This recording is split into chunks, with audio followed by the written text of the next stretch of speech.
Oh, and thank you to WickedNinjaGames for boosting our server. Yes. Whoever the hell they are. Thank you, WickedNinjaGames, whoever you are. I just got to that in the welcome channel. I was like, oh, cool. We got a boost. Oh, I found somebody with a good name here. Goober.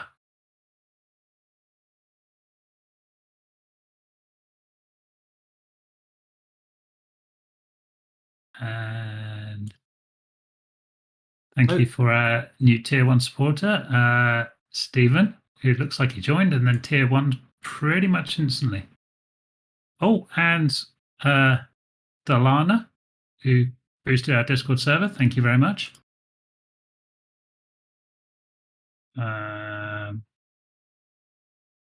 Oh, here we go. Somebody else with an interesting name.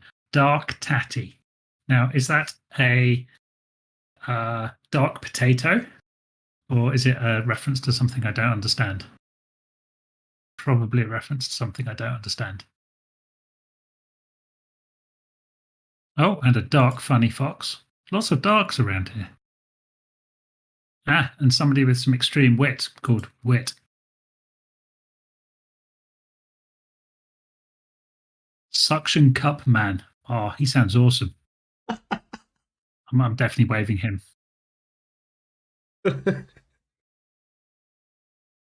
Oh. Are we live at the moment? We are live, yes. Okay. Just to keep my rambling, we have somebody who's joined our Discord called Acer Man.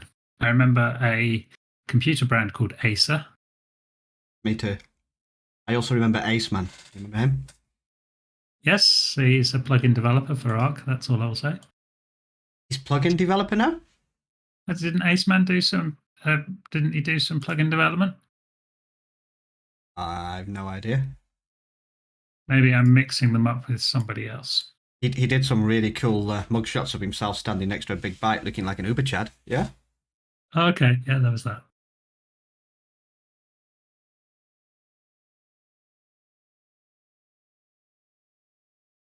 And who else have we got on here? Oh, hi, Greg. Welcome to the Discord. I just thought, random mention there. And just keep going.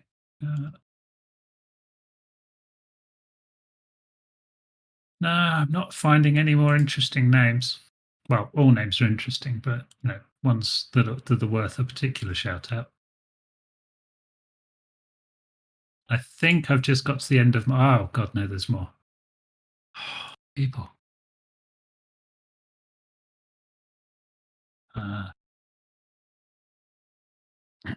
You know what's going to happen? I'm going to come across a very inappropriate name. I'm not going to realize it's inappropriate.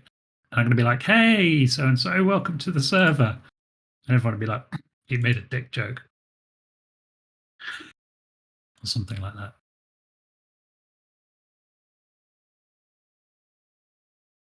The PayPal link going up for the mouse mat later. Yeah, that's what we're trying to avoid, Delana. Don't worry about it. What did I miss? Nothing. Nothing at all. Oh, absolutely nothing going on here. New member to the Discord on yesterday, and is already a tier 1 supporter. So I think I've clicked the welcome button twice on you now. So hey ho.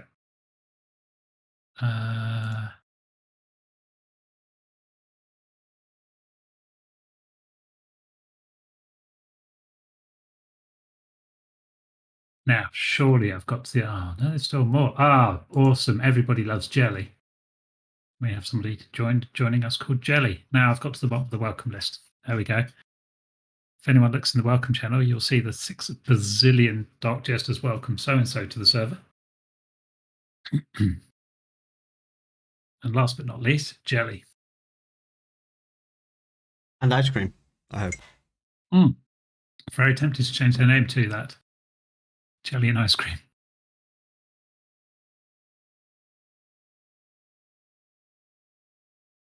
Oh dear.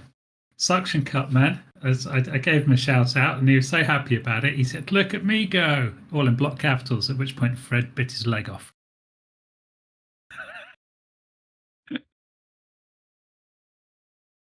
Right, now where was I? Let's get back to the topic in hand, shall we? Let's definitely get back to the topic in hand. Are we all good then? Shall we start? Hello, Fred. At the time, mate. Let's get going then. Okay, welcome to Roundtable 80. 80? Fred, 80 roundtables. Fred, for those of you that don't know, is the WickedNinjaGames mascot. He is also known as Faithful Hound. Rabbit. He's half rabbit, half Tasmanian devil. He has.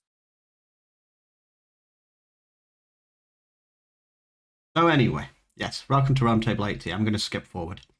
I did edit your notes, by the way, before you skip forward. Oh.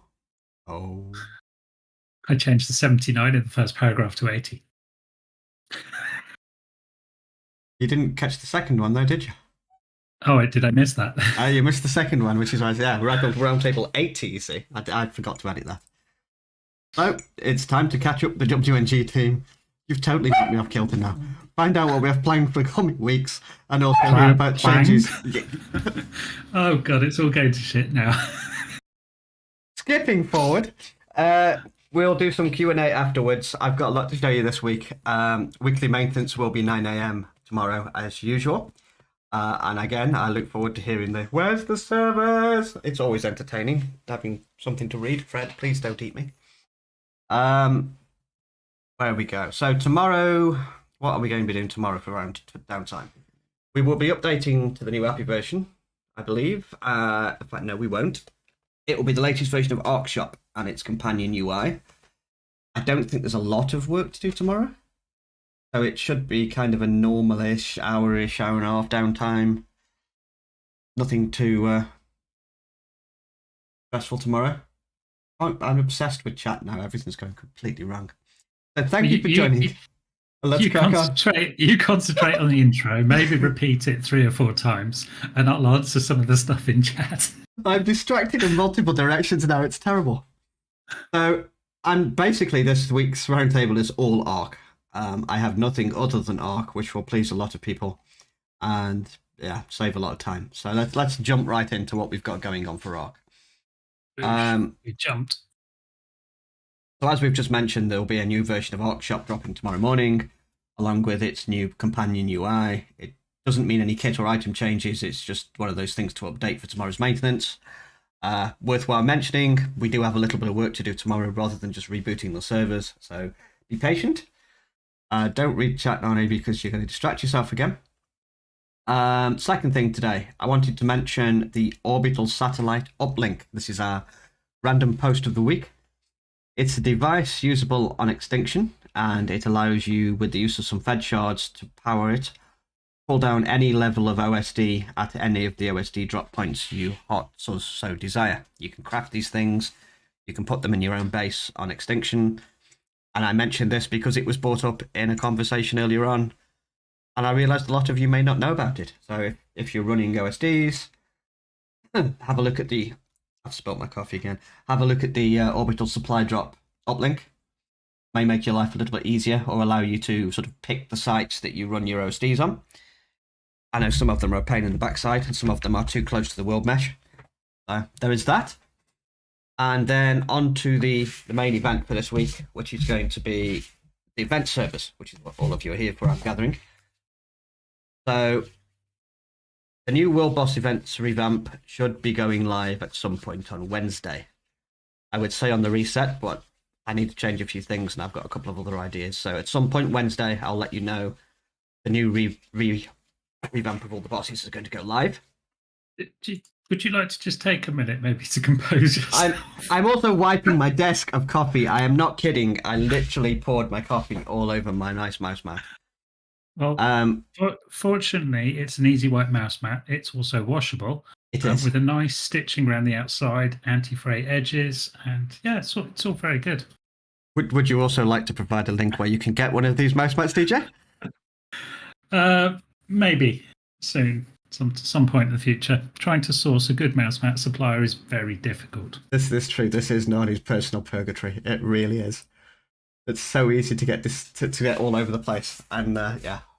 So while he's wiping up his mess. Yes, I'm trying to stop dripping. I'll be 2 seconds. I'll just recap on the OSDs because we kind of blew through that a little quickly there. Orbital supply drops on extinction and element veins on extinction. Normally, they randomly spawn around the map at various locations. We have a thing called an orbital satellite uplink, which is only available on extinction. It's fairly high level engram and costs some points to craft. But once you have one, you can choose the locations you call in your orbital satellite drops, the difficulty of them, and element veins. So you can pick your prime spots, and away you go. It can only be crafted on extinction because it's only useful on extinction, and you wouldn't be able to take one off the map because once you upload it, you can't download it again. Moving on to the world boss piece, Nani has done a massive amount of work on it. We've done some testing on it, and the admins have also helped out as well. And we have an awesome arena map prepared, or an events map prepared, where you'll go to fight your world bosses. And we'll get into a bit of that detail in a minute.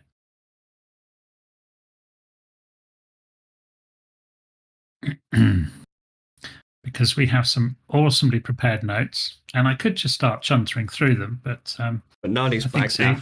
Yeah, but Nani's back, and as he's done a lot of the work to make this possible, I think it should be him. Honestly, it's been Nani and his amazing admin team. So not all the credit does belong to moi.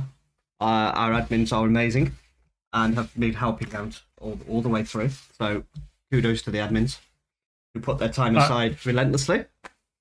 Herding cats is not a part-time job. That's true. I don't even have a cat. It's you that's got the cat now. Oh, I got rid of my cat. My cats are gone.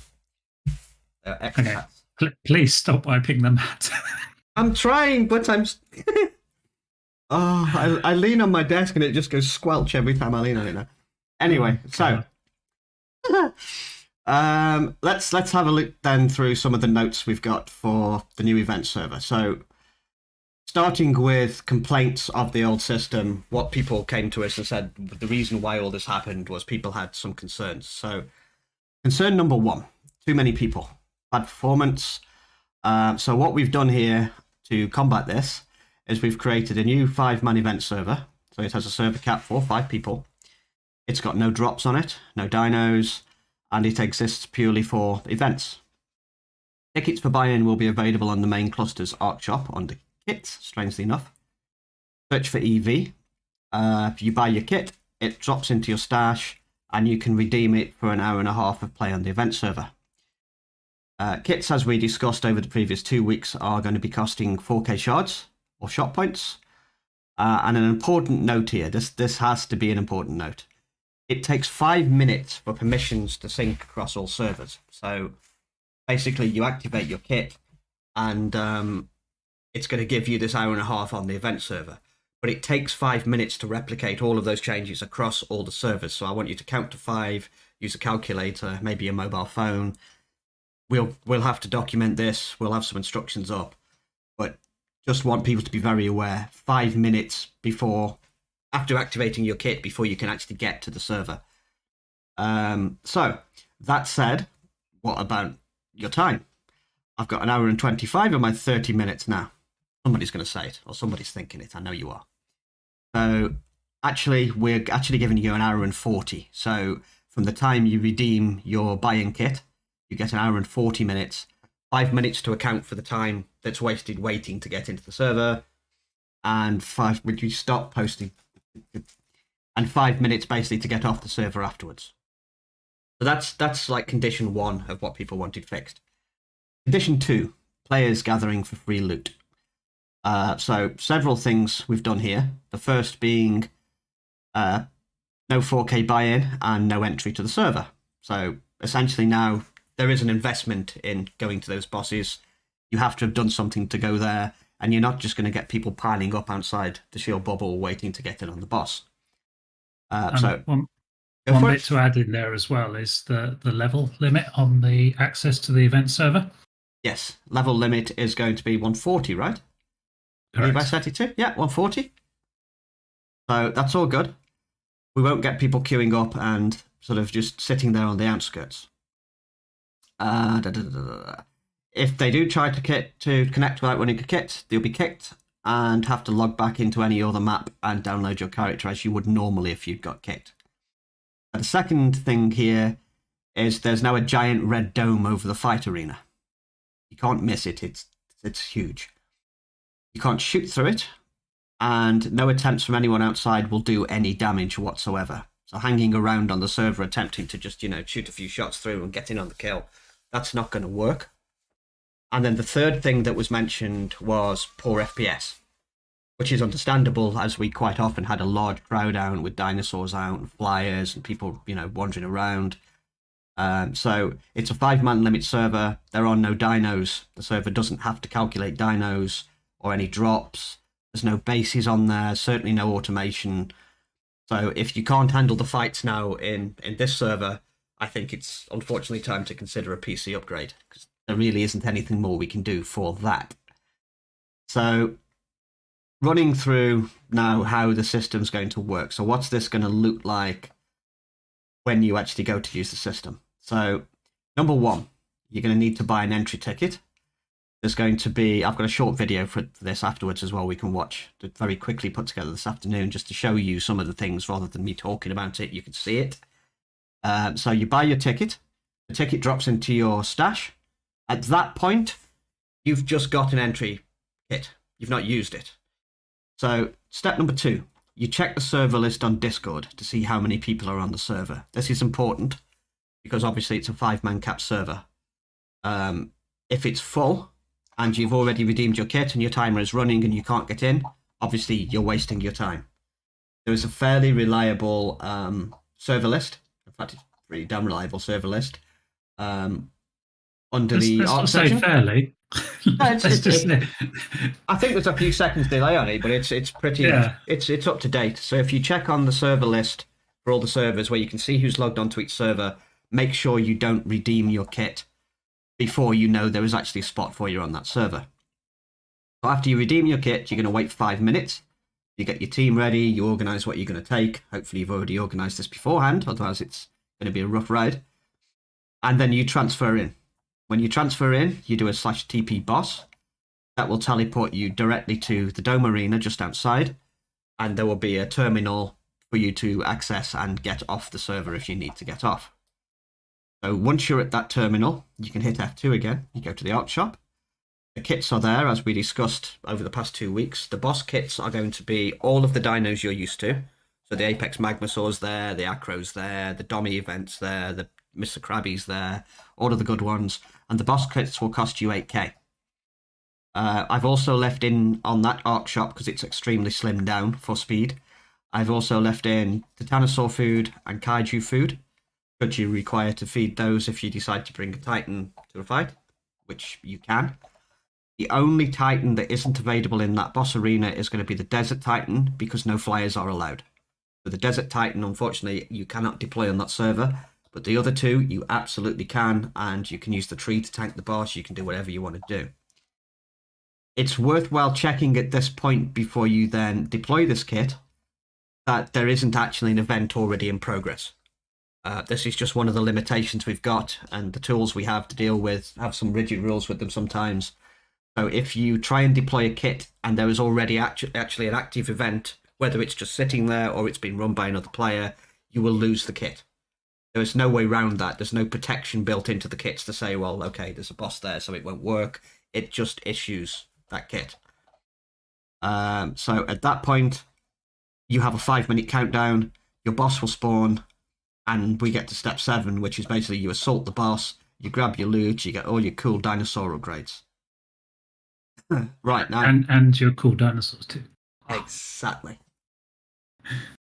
On to point number 8. Then we're getting somewhere now. The arena itself is protected. So after your 1 minute 30 runs out, 1 hour 30 runs out, your permission to be on that server will basically evaporate. What happens at that point?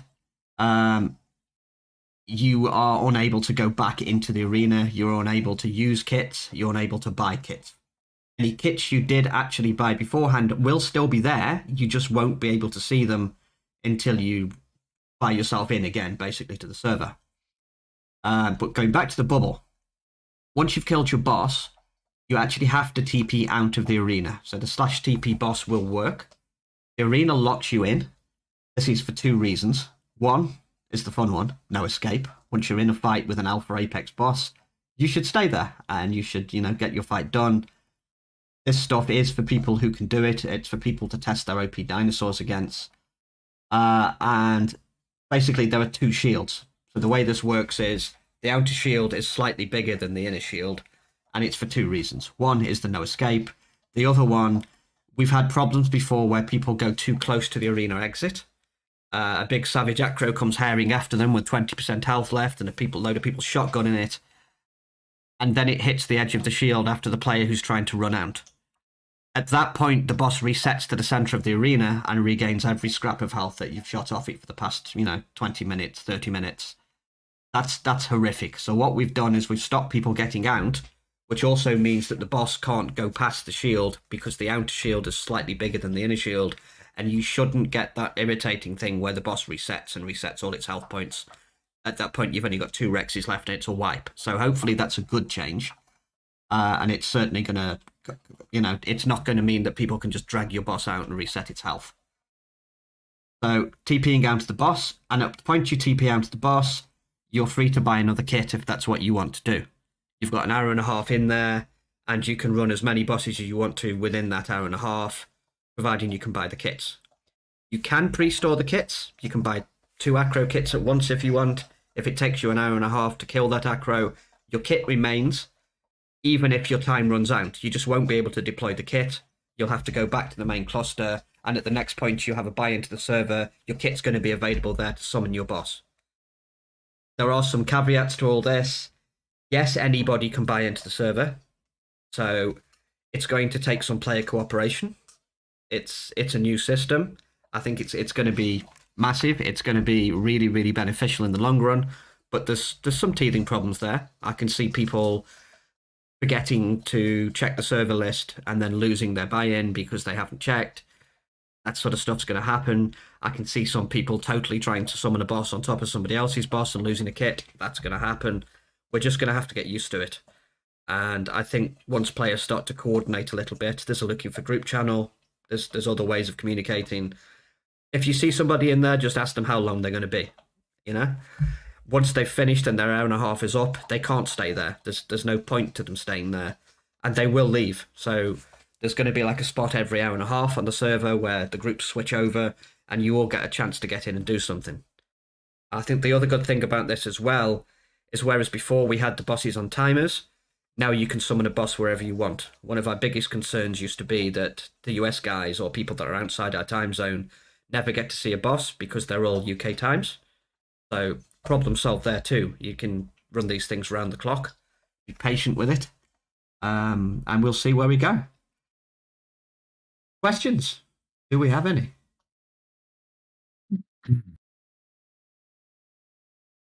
we have anything to add? Did I miss anything?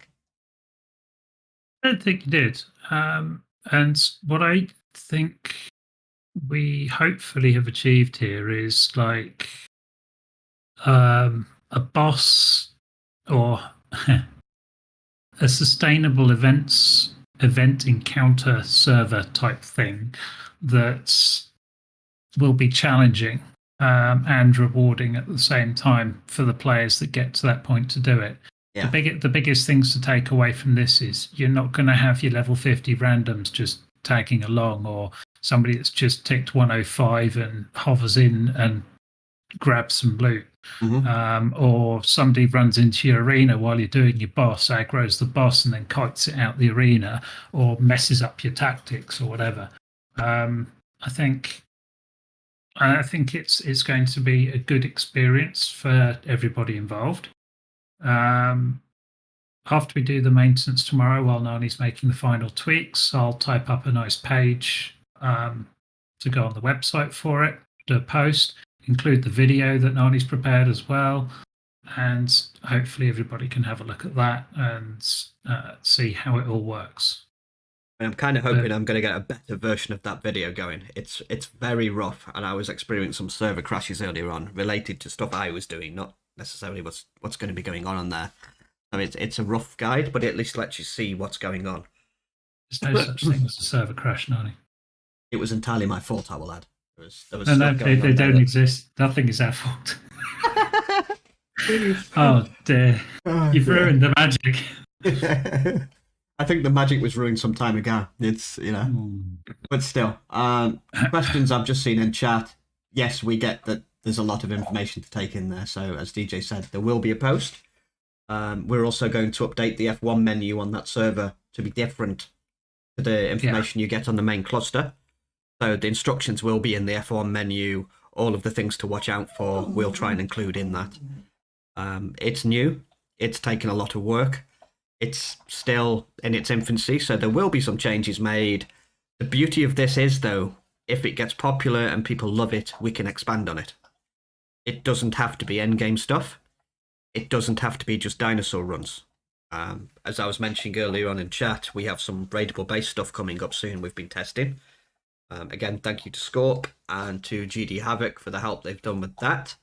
And this basically means we can have other forms of events on that server. So instead of just fighting dinosaurs in a large dome, you can have a full base spawn, with the aim of the game being destroy the guards, break into the base with explosives or stegosaurs on, demolish mode, get to a core structure, defeat the base, and get loot in different ways. There can be loot in the boxes. We can deliver personal loot like we do with the world bosses.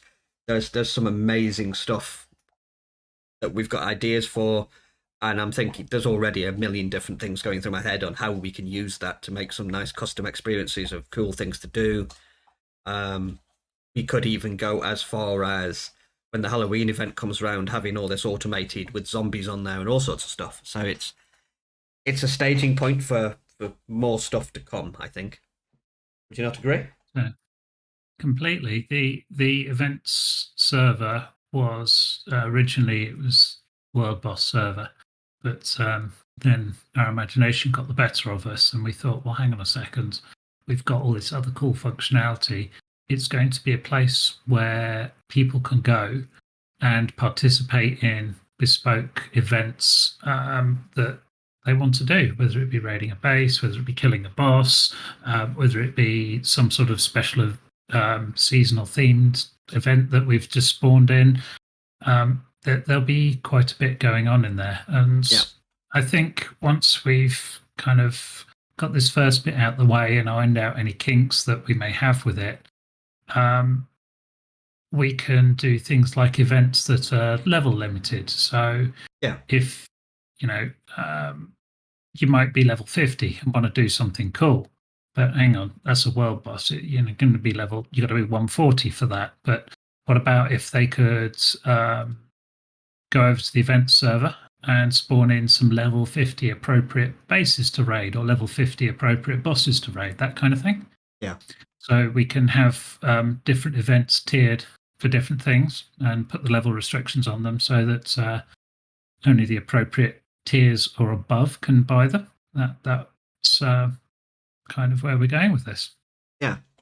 To answer Cody's question there, who asked it on the stream, yes, the chats are linked. So the event server is linked to global chat and cross chat, and you can absolutely talk to anybody from the main cluster, and people from the main cluster can talk to the event server and say, hey guys, is anybody running?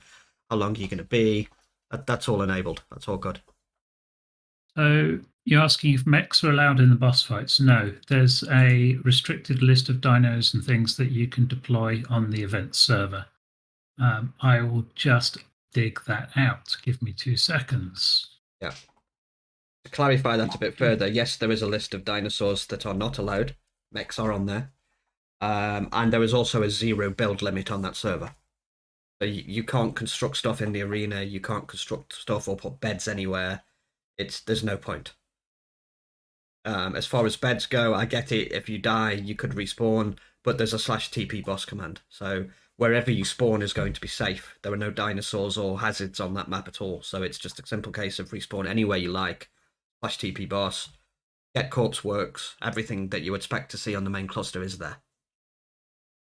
apart from a very limited shop which just contains kaiju food, titanosaur food, and the actual kits for the dinosaur bosses themselves.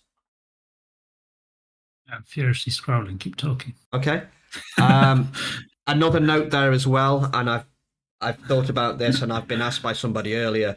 The time kits to actually buy the time to get into the server, those are actually not available on the event server. And there's a reason for that for those of you who are thinking or asking, or I know this is going to come up, why can't we buy more time? The answer to that would be it's a 5-man server. So when you've run out of your hour and a half, we actually do want you to leave the server to have to go back to the main cluster to let somebody else in. And hopefully, all being well, people get on together and we can have like a continuous line of people going in and out. It all depends how active it's going to be. I know a lot of people have wanted the events back as fast as possible, which is why we've been, kicking ass to try and get it done for you. But we'll just have to see how it goes. And at the end of the day, be nice to each other, cooperate, and it's all going to be cool. You don't have to be tribe to be in there. Go ahead, if you're ready. No, carry on with the tribe thing. That's interesting. Okay, so as far as I'm aware, you do not have to be tribe to be in that server. The only thing you have to be is one of the 5 players who've bought access on the server, and somebody spawns the boss. The 4K buy-in is for every single player to buy your access. The boss kits in there are between the group. So if you take a group of 5 players in there, only one of you has to actually buy the boss, but all of you have to buy the access to get to the server. So you can take it in turns to buy kits if you want. Maybe Maraxis buys the first kit, and then maybe Kara buys the second kit, and all good. You're obviously going to have to communicate with each other. We do not want people hijacking other people's events. Talk to each other. We don't want to have to step in there and start moderating it, but if there are going to be problems, we will do that. It's just a case of communication, finding the teething problems, and we'll fix what we can. We've got an immense arsenal of tools we can use, but some of those tools have limitations on them, and we do have to work around the limitations. So it's not everything is a custom solution. Not everything can be changed. While we were working on it, one of the things that we did consider was people would go over to the event server, spend their hour and a half over there, come back immediately, buy more access, and head straight over there, blocking other people out. If that starts to happen, we do have ways to enforce cooldowns, but that means us making some substantial changes to the way you buy access to that server. Yeah. And it wouldn't be good for everybody. So as we've always said, if people will be flexible and lenient with rules and restrictions, but if people start abusing it to the detriment of the cluster and other people's play experience, we will then start enforcing things. But that then may mean not such a great experience for other players. So we'd rather not do that. We'd rather let people manage it themselves. If you prove you can't manage it yourselves, then we have to step in. Yeah. So keep it sensible. Because at the moment, it allows you, say, one person goes on a run, they come back, and then there's a few other people that want to go, and one person from the previous run wants to go back in again. They could do that with agreement from the next group that's due to go in. However, with the ability to do that, it allows anybody to keep running it. So it's like, be sensible about it.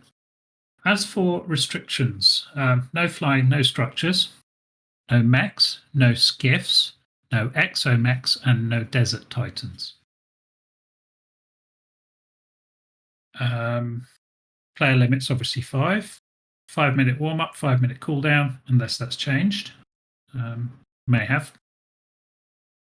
Once you walk into the arena, obviously you're locked in until either the boss is dead or you're dead. And you have to be level 140 to even get on the map, and you have to be level 140 to receive rewards from world bosses. Now that will change for raidable bases and stuff like that, and the amount you pay to spawn your boss will also change depending on the difficulty of the boss. So the other thing I'd like to point out as well is the what was it? I've forgotten now. Oh my god! I read something in chat and it totally blanked my mind. And it did. Imagine what it did to mine. What was I going to say? I've forgotten. Yes, it's because the Desert Titan is a flyer, technically.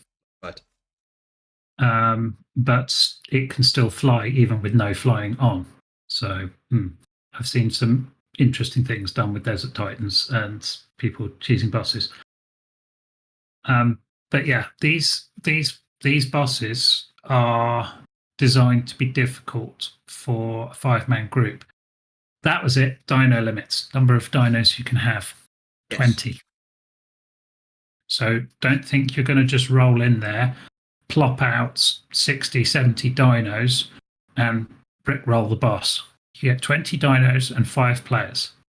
So you will need tactics, you will need utility, you will need tanks, you will need DPS, you will need a plan to deal with the ads, you will need a plan to deal with the boss, and you will have to coordinate with other players. These are end game events designed for end game players. They are not designed for a level 100 that's just bred up a few Rexes and thinks, yeah, I want some cool loot. Those are some cool questions too. I like those. Can lightning wyverns walk into the boss arena?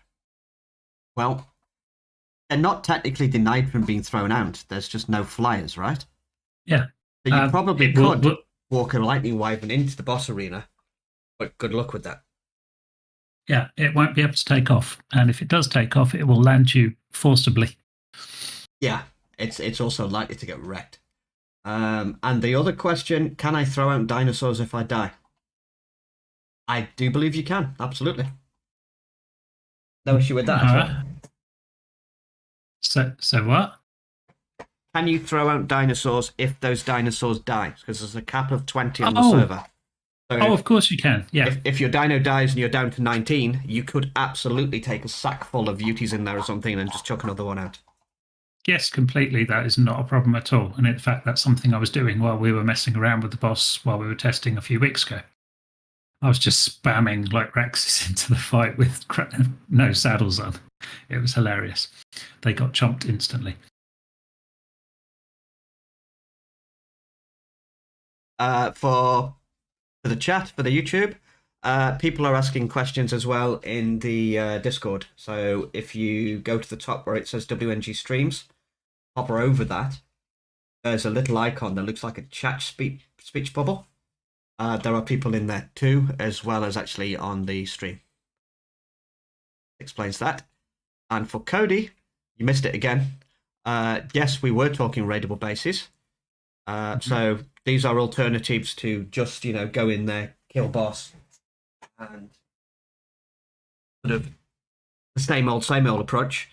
So you're going to be having like we could spawn a base on there that's surrounded by dinos. You have to fight your way through the dinos, fight your way into the building with explosives, and maybe target a certain structure in that building to essentially complete the event and get your rewards the same way you would with the world bosses. So this is like future development stuff that we're currently working on, and I'm currently assembling a small team of people who will put together the content for that. It all takes like a massive amount of time, a lot of hours put in and testing to make sure every possible scenario has been covered. But yes, that's coming soon. So yeah, within a raidable base, you have core structures. The core structures have to be destroyed to beat the base. Yeah. And when you destroy the core structures, you get awarded your personal loot. However, it's not in stone yet. Destroying the core structure also can destroy the rest of the base. So it may be advisable in that scenario to destroy the components of the base that are storage, get the loot contained within them, and then go for the core structure. So it's not a race straight to the core structure, because you do that and you kill the core structure straight away. Yes, the base will be defeated. Yes, it will announce you have defeated the base, but you will only get maybe a third of the loot that you could have got out of it otherwise. There are But, lots of scenarios we can do with this. So it can be break in and find the generator. It might be, break in and destroy the secret dinosaur storage units. There's loads of stuff we can do. We can have mazes with dinosaurs in and pitfalls and traps. It's really cool, and it leads us to other good stuff we can do as well. To answer your question, Dalana, the server checks for updates every 20 minutes. The problem with unofficial servers is they don't release the update to us straight away. It typically drops maybe about an hour after official. Yeah. However, the clients all get the update straight away. So it's a pitfall of self-hosted servers. Nothing we can do about it. Yes, Cody, it is confirmed. Raidable bases will be coming. Yeah. I mean, it's been coming for a while, and we've been playing with it, but we've had many technical issues that have prevented us deploying it. However, all seems good now. I mean, at one point we were, I almost binned it because we couldn't actually get the software to run on the server that's actually running it now.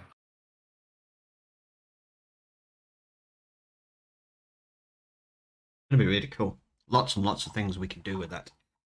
Up to and including sort of bases for Oxshot points. We can make kits out of bases. There are various ways we could use that. There is some really cool stuff. For next week, I'm hoping to get a little video together just so I can show you the copying and pasting of a whole base. You can essentially pick up a user's base and plop it down on another map, complete with most of the stuff it contains. So there are some limitations to that, but from what I've been testing over the last 2 days, it's impressive and it's definitely doable. It's going to open up some doors that we've never even thought about before. I've literally picked up, I would say, close to a 4,000 block base and pasted it elsewhere on the map, and it worked pretty well actually. Groovy stuff.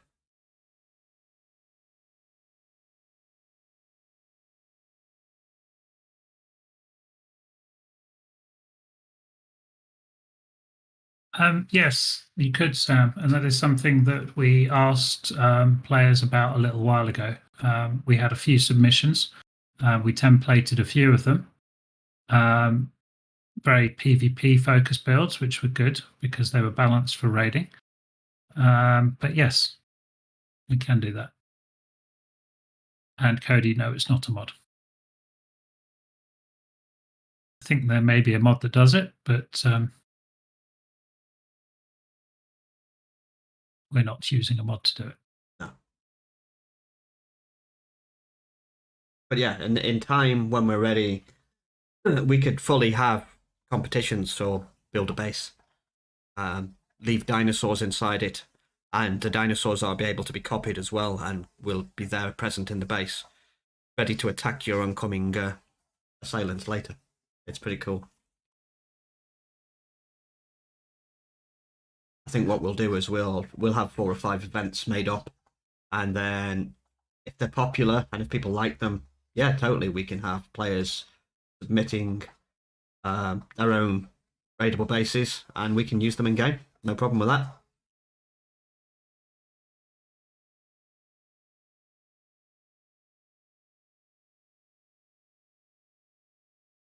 Did you not realise, Dave, this is the old dude's Discord?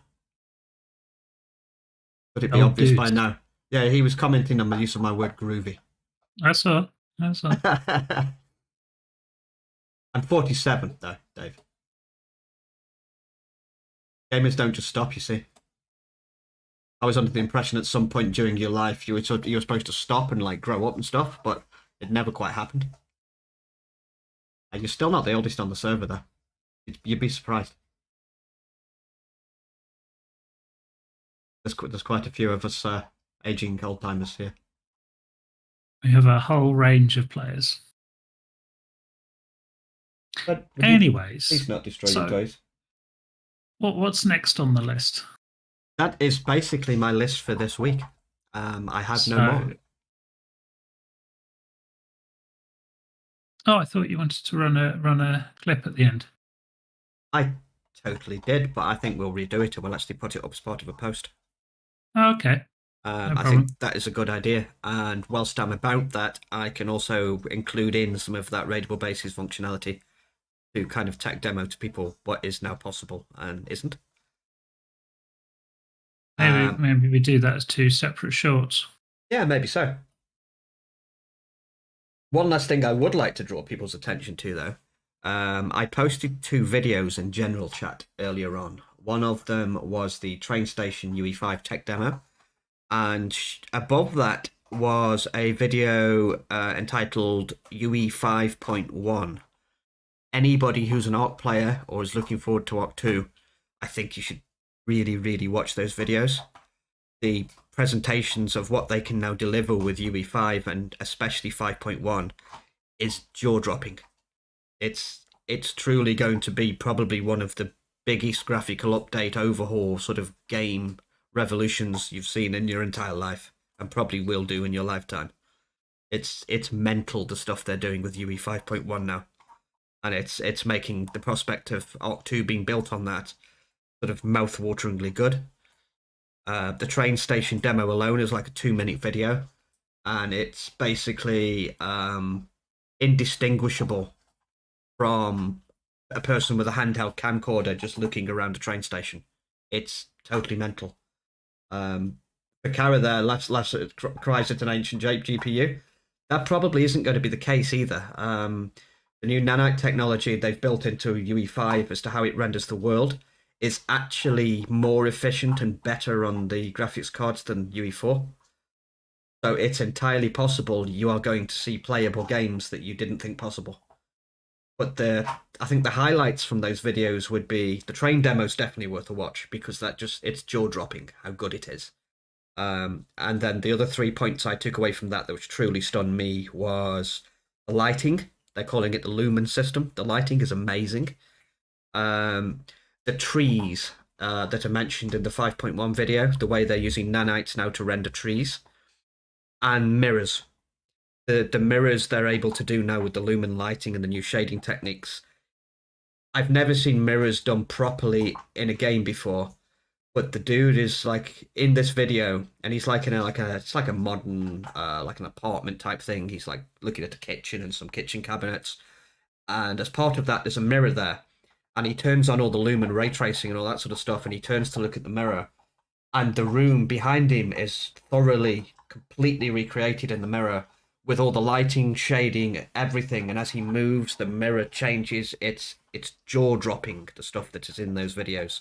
So if you're a gaming enthusiast, or you just want to see what's coming up, or even how the UE5 engine works, those videos are probably the best things you're going to watch this year.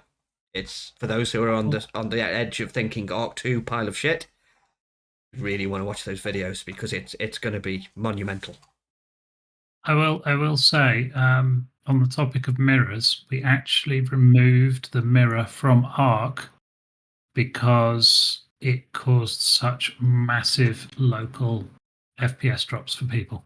Yeah. The reflections on the mirror could bring your PCs to a grinding halt.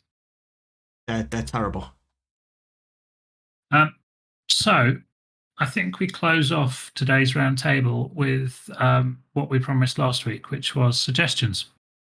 Yes, that's a good point. So first of all, I'm going to run through the suggestions that we haven't approved for voting. So this will decide the stuff that comes through for you all to give us your opinion on. There's a couple in there which I'm going to reject out of hand simply, and give you the reasons for that. The first one, we had an awesome suggestion come in from Coolio. Now, I'll read it all to you before, because I'm not actually going to approve the thing, but there is a caveat to that. The suggestion is remove raptor pounce, makes them way too much of a dangerous dinosaur, and makes using many slightly smaller dinos unnecessarily annoying. I should not be significantly wary of a raptor than an Alpha Rex. Significantly more wary of a raptor than Alpha Rex. Now, my feedback on this one is yes, we hear you. Raptor Pounce is annoying, especially when you're fighting King Titan and a corrupted raptor knocks you out of your mech.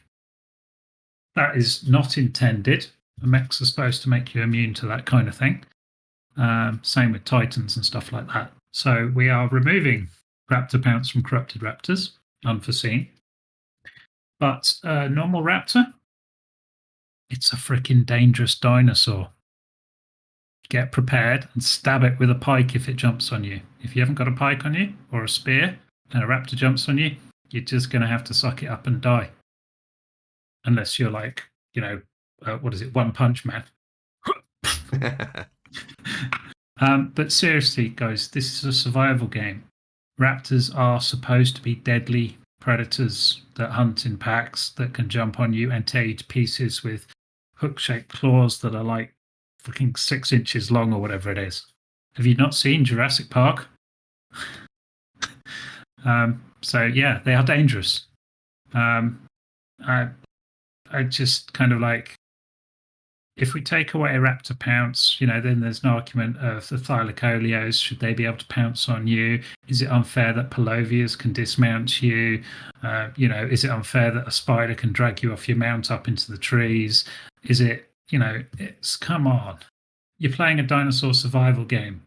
There's got to be some risk in it and some kind of like, thrill. So yeah, Raptor Pounce is here to stay, but not on Corrupted Raptors because it breaks some of the events. So yeah, PvE is already too easy. So I'm denying that one. Next one up on the list. Not as much ridicule for this one, but maybe a little. Increase the number of trap Y stacks from 10. It's very low and it makes the gardener full in a very short time. Now, as we know, Y traps are like organic bear traps. You put them on the ground and they grab people and things and dinos and stuff. Very useful in PvP, not so much in PvE. I know why people grow them. It's to feed their gachas. So I'll address both of these issues at once. It's a PvP tool. It's based on a bear trap. So it has the same, or did have the same crafting experience as a bear trap, which is a structure. Gachas produce crystals at a faster rate the more crafting experience an item has that you feed them. So feeding gacha bear traps is obviously better than feeding them berries.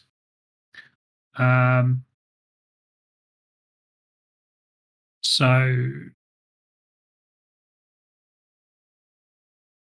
we changed it. We didn't feel it was right that you could grow essentially what are bear traps in a garden and then feed what is based off of a structure to a gacha. So we reduced the crafting experience associated with Y traps to the same as a berry, major berry, tinto berry, or whatever. Anything else you grow in a garden has really low XP. The reason behind that is we felt that just being able to grow any resource you wanted using the automation that we have in place was just abysmal as an idea for gameplay. And the fact that you could automate the whole process was pretty much abysmal. So feed your gachas spare resources, tons of fur that you've got hanging around, tons of, whatever it happens to be, byproduct of you harvesting with your strider. It will be better than feeding it Y traps. So don't use Y traps for gachas. Not only that, the Y traps, big sway plant things, not helpful for people who don't have awesome machines. So 30 crop plots with these giant plants waving around in it. Again, so that one is being declined. Boop. And the third one that is awaiting review. This is an interesting one, and I would like some opinion on this. I'm in two minds on it myself. Fenrir, should it be breedable? So what I'm going to do is I'm going to let that one go through, and I want to see people's comments and feedback and votes on it. And personally, I have the same opinion of this as I do with aberration dummy rexes and stuff like that. It's a trophy. It's just a trophy animal to show off the fact that you've beaten what's is it the hardest boss in the game now? Probably should be. You've beaten the boss on Fjordjaw. Yeah. That's my take on it. It's just a trophy. But we'll see. I can see two camps on this one. People who have beaten the boss and have this dino who want to show it off. Then to find that half a dozen other people have just bought it off somebody else because it's breedable and are wandering around going, I've got one too now. That I think is the big overarching issue for me. Yeah. I would sit on the side of the fence that kind of says, yes, make them breedable. They're not that OP and would require a lot of work. But yes, there is that those of you have done them and have put that massive amount of effort in. You really want to see them everywhere? Yeah. If that's something that you don't care about, then fair enough. But, you know, that's really the opinion is you want your trophy all over the entire server because it will happen. I'll let them in on a little secret. Okay. I don't know if I should. Maybe you can let me on the little secret. You already know, but let me. Where shall I put it? How do I tell you? I whisper in your ear. Yeah. It's one of those moments where Narnia goes, "Oh, that one." Yeah. Yeah. Oops, I spelt it wrong. Here we go. Do I let that go? I think I should. Oh, you can do. Yeah, that's fine. Just to give some kudos to the people who've beaten it on the server. Yeah. Okay. Yeah. Fine. So here's a little treat for all of you. Anyone who has beaten Fenrir on Fjordjaw on the WickedNinjaGames server, you have beaten the hardest boss there is because we made it harder. Yeah, there you go.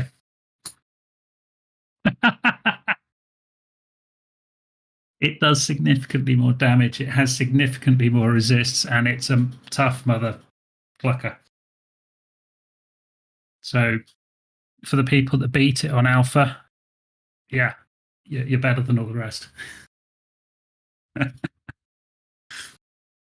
Okay, so just seen something that's intrigued me in chat about the Raptor. So Kara said, I know, trust me, I tried to solo STA Alpha. The Raptors in that mission, are they normals or are they corrupted? They're normal. Yeah, but mission dinos should be excluded from that according to the settings. Apparently they're not, and that mission is an absolute arse if you're getting pinned to the floor. I get that. Yeah, totally. I get that too. So that would be a Gen 2 mod? I'm very loath to say we break the configs that we can't symlink, you see, so that different servers have different settings, but that would exactly be a very good reason to disable on Gen 2. Those suspicions are no joke. It's no joke. Not Christmas yet. So, Snow, anyway, I've approved Theo's suggestion for voting. So we'll gauge your feedback on Fenrir's being breedable. But again, it goes back to if you want to breed them and you want to get a really OP Fenrir, don't give it away when you've got it OP. Show it off. You know, neuter it if you're gonna do that. So people, I don't know.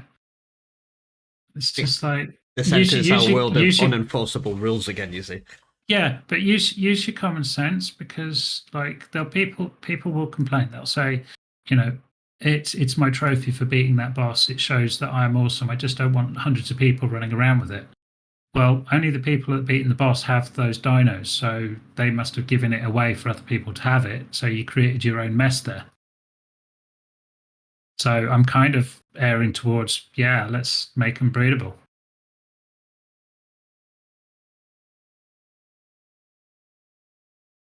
I would agree with Kara there as well. They're a cool animal. They are. Yeah, they are. And it would be cool to use them in a fight. Yeah. So that's open for voting. So we'll gauge everyone's feedback on that. And you can all feedback in the feedback section. Yeah. And I will also counter mention just before we move on as well. Voting is there for you all to vote for. Not voting, it is not really an excuse to sort of bulk at it later and go, hey, I didn't vote, this is rubbish. You've got to vote. So the votes that are going into there today, please make sure your voice is heard. Every opinion does sway the decision. So a long time suggestion that we've been umming and ahhing around for bloody ages, and we've had multiple discussions on this, is the Savage Acro boss fight and its personalized loot, and adding fed shards to the Savage Acro. I had a conversation about this earlier, actually. Basically around the fact that this thing drops like 5 or 6 saddles, so do bear in mind, yes, I know it's a pain in the backside sorting out loot and it's not personal, but if it does go to the levels of personal loot, there will not be 5 saddles per person. Yeah, completely. Because everybody will get the same batch of loot. So suddenly you've multiplied the amount of loot that boss gives out 5 times. So 5 saddles, 5 people, 5 5s, 25. So that's 25 saddles suddenly dropping into the game in one go. Yeah. Plus 25 times the amount, 5 times the amount of elements or fed shards and stuff like that. So it's actually a whole chunk of work to redo that loot table and balance it to fit across 5 people. But then what happens if one person does the boss? They're like, oh, I only got 1 saddle. I only got like a fifth of the element. That's a bit shit. So actually, I'm inclined to leave it where it is. Yeah. And now that people will be able to summon their own bosses, that boss will be coming into the game much more frequently. It'll be being farmed. So getting those saddles, they'll slowly filter down from the top end into the game where they're supposed to be. Yeah. I mean, if you're going in as a group of 5 with a guild or a corp or a tribe, even, or a tribe, or a clan, or just a team, you can take your group of 5 people and you will get the pick of those 5 saddles. So yeah, it's absolutely farmable now. So that top suggestion that's been hanging around since like June, that's going to be shut down, that one. Next suggestion on the list. Due to everyone having different time zones, I think it would be beneficial to add timestamps to the times in the Apex boss spawns. Well, that's moot point now because world bosses are a thing.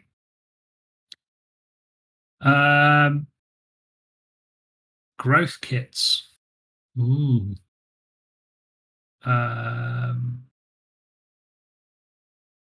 Go into game shop, use the currency, buy a kit, look at the dino, redeem the kit, and it goes from 0 to 100.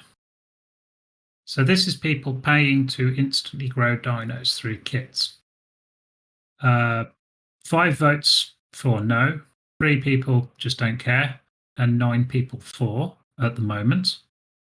I'd like some more votes on that, please. Do you want to be able to instantly grow dinos for points or fed shards?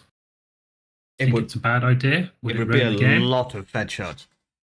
I think that totally breaks the game for some people. Well, the whole idea behind the suggestion was it was a cash sink for endgame tribes. Yeah.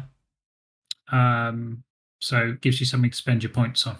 So I'll leave that sitting where it is. The docs suggestion, adjusting the build distance from other tribes in alliance to cram more people into a cave. Totally get that, and yeah, I've been tweaking that. Possibility of adding tech rock drakes to the cluster as an actual dino spawn or some other spawn.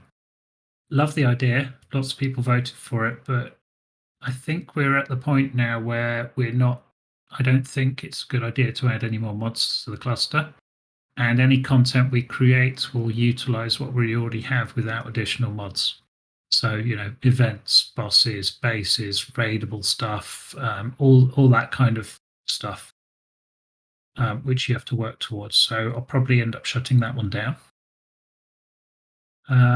What have we got here?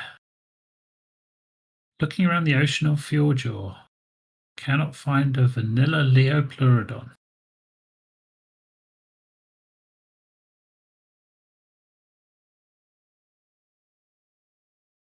I don't know if vanilla Leops even spawn properly on. Pretty sure they're not spawning correctly. I've heard reference to this. That would either be a simple spawners problem to fix the issue, or I don't know. I'm guessing that's for you can move them from one map to the other. I'm pretty sure, can't you? Oh, they disappear, don't they? After a while, or do they? No, Leops.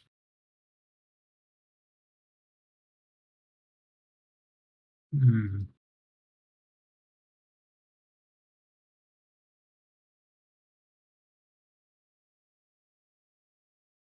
What's the massive attraction for a vanilla Leopleurodon? Well, if you get a KBD one, you can always convert it to vanilla.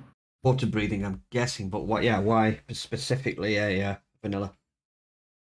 Yeah, Leops do vanish normally. I thought they did. Yes, you should be able to convert KBD one back to a vanilla Leop. Nearly all KBD dinos have the radial wheel, unless it's a remap.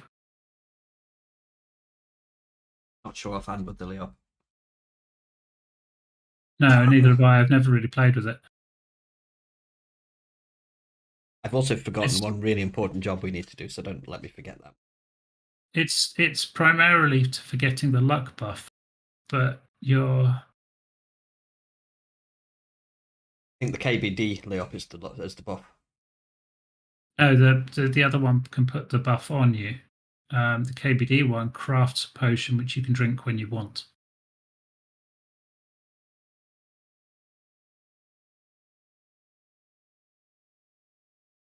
So yeah, the KBD Leop has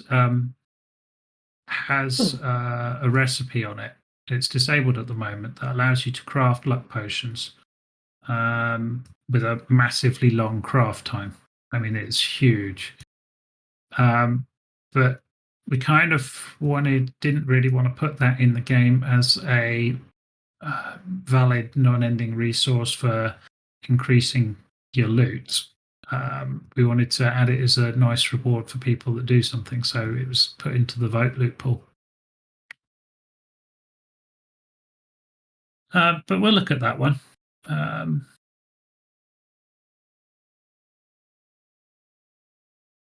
Suggestion for community events like pay 500,000 shards and have double maturation, double shiny, double taming, and rotate through. Plain up going to break the server, and a lot of people have voted that one down. So, no, I don't think so.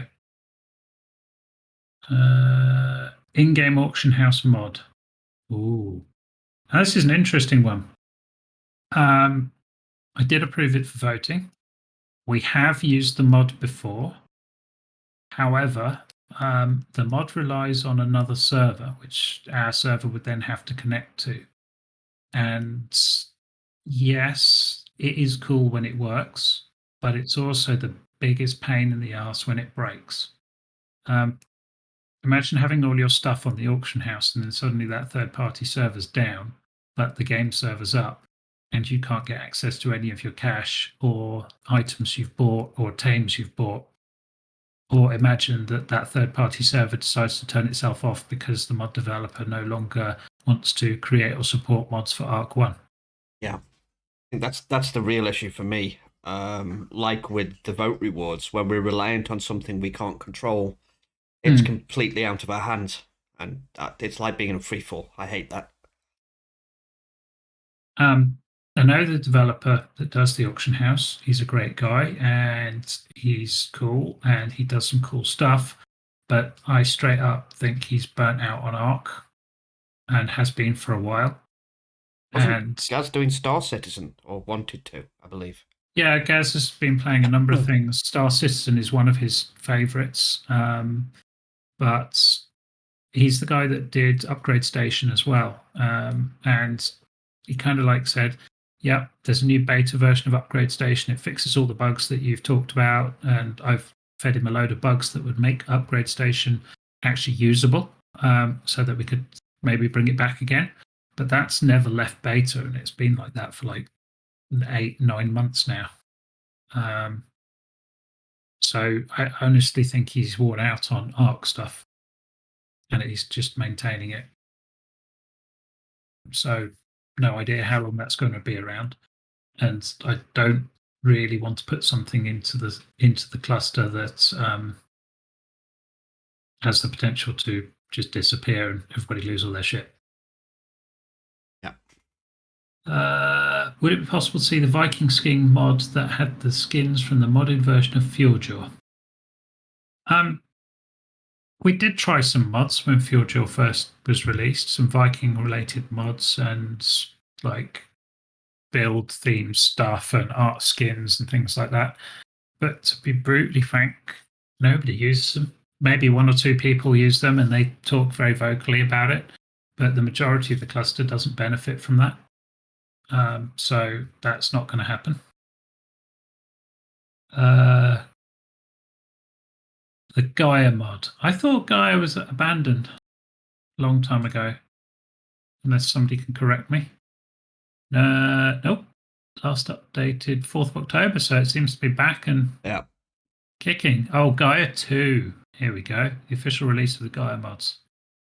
300 creatures, 400 plus items.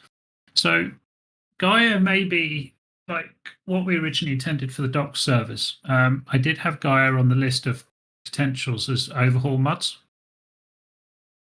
So maybe it's time we rotate docks out. Maybe that's what that vote's about. Maybe we rotate docks out and put in Gaia 2. So Gaia is an overhaul mod, Cody, similar to Primal Fear sort of thing.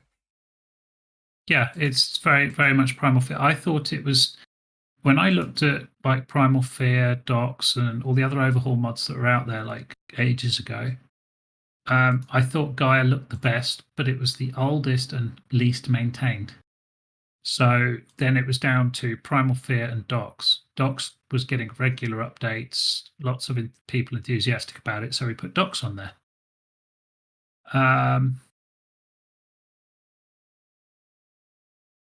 Tech Giga Saddle. We do have Tech Gigas. Who needs a saddle when you can get an actual Giga that's a Tech Giga? Yeah, what is the deal with the Tech Giga saddle that we don't have? Is there something we're missing? Does it have laser beams? It goes pew, pew, pew. But then you can't take Gigas into a boss fight, so. Oh, it does have lasers. It's like the Tech saddle, right? So the Tech saddle for Gigas. Gigas with freaking laser beams. So yeah, maybe we look at Docs and swapping it out for Gaia. So take Docs down to one map. We do a vote on which map it is. No, sorry. Oh, let me rephrase that. Shut down the 2 Docs servers when Solo's finished playing.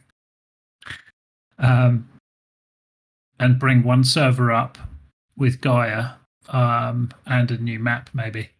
Because I bet you there's some official, recommended supported maps for Gaia that are not the bog standard maps.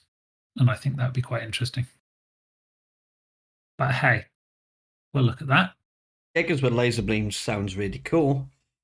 But again, stacking mods, I still believe we need to remove some before we add more. Yeah, totally. I'm all for that. Food for thought. But yes, laser beams do sound cool. Yes.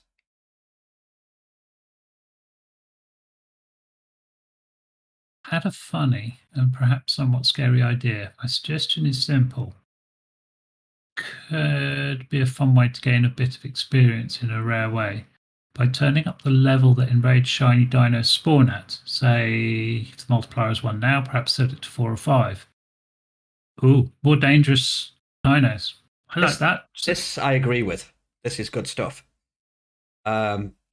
Upping the availability of shinies, I can't say I do agree with at this time, but upping the sort of enraged shinies, yeah, definitely.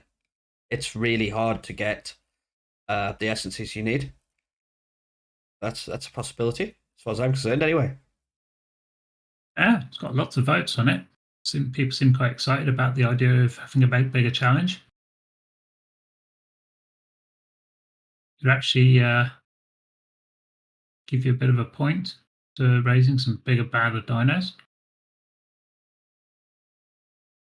Exactly. Can we have dedicated storage for lesser antidote, mushroom brew, and shark repellent?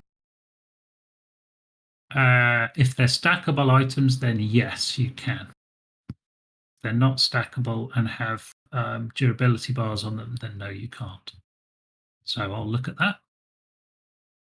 Longer spawn protection. Already done it. Well, kind of.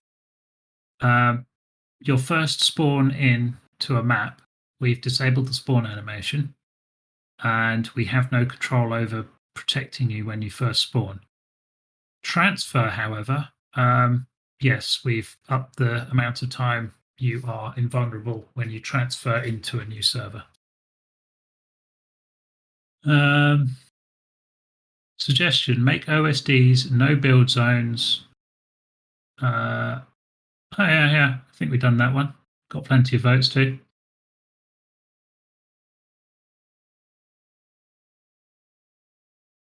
Interestingly enough, that's still there and hasn't gone to implemented status. I'll have a look at that. Dinos are blacklisted for mutator. Also can't have their imprinter changed.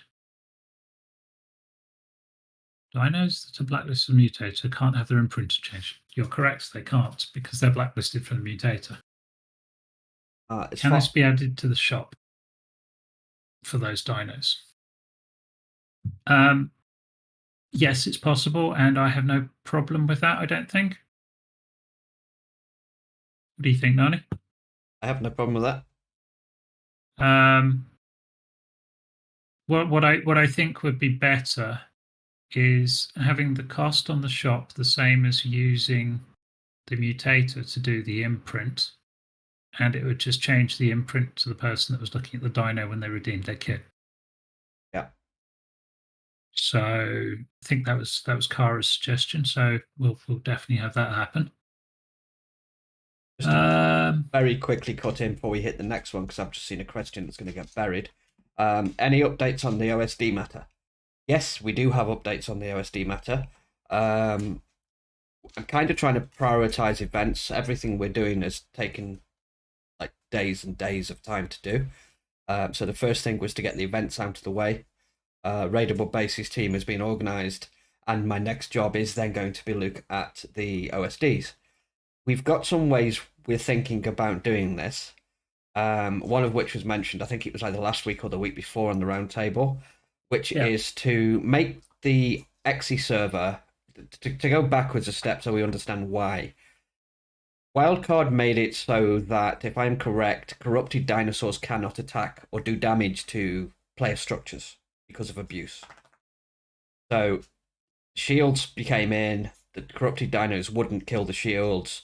Then we decided to blanket it because of abuse.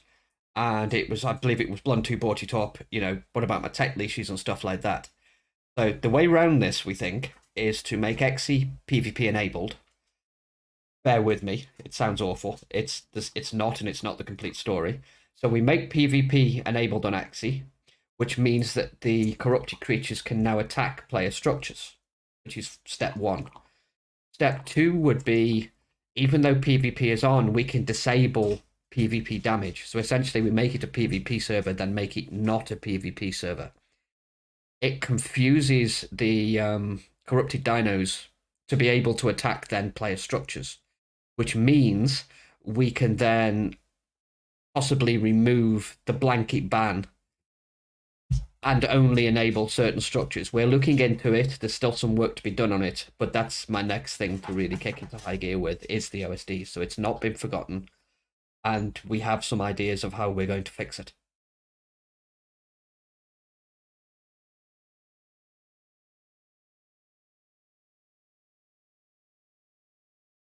How about putting it back to vanilla until you find a better way? The vanilla is the problem.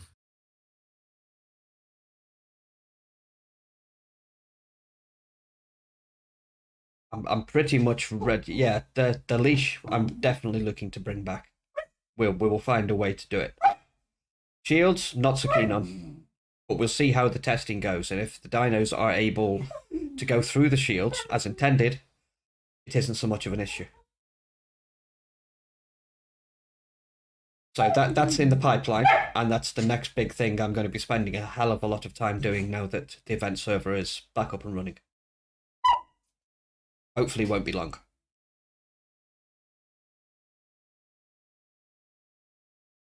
Testing will be interesting, but hey. Testing will be interesting. Yes, thank you, Fred. But anyway, moving on, let's carry on with the suggestions. So one that I alluded to earlier is other variants of Indom usable on Aberration.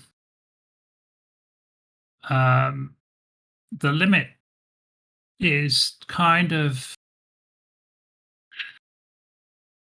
the only place you can use an aberrant, the bonus to being able to use an aberrant domination Rex is you can use it on Aberration. That's its big feature. And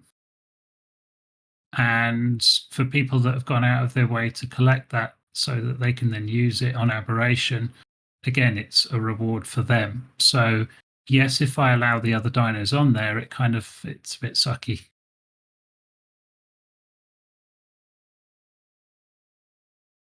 Yeah, they are. The other ones are lesser because they can't go on all the maps. That's the whole point. In my mind, anyway. The Aberrant Domination Rex is the only Domination Rex that can be used on every single map on the cluster.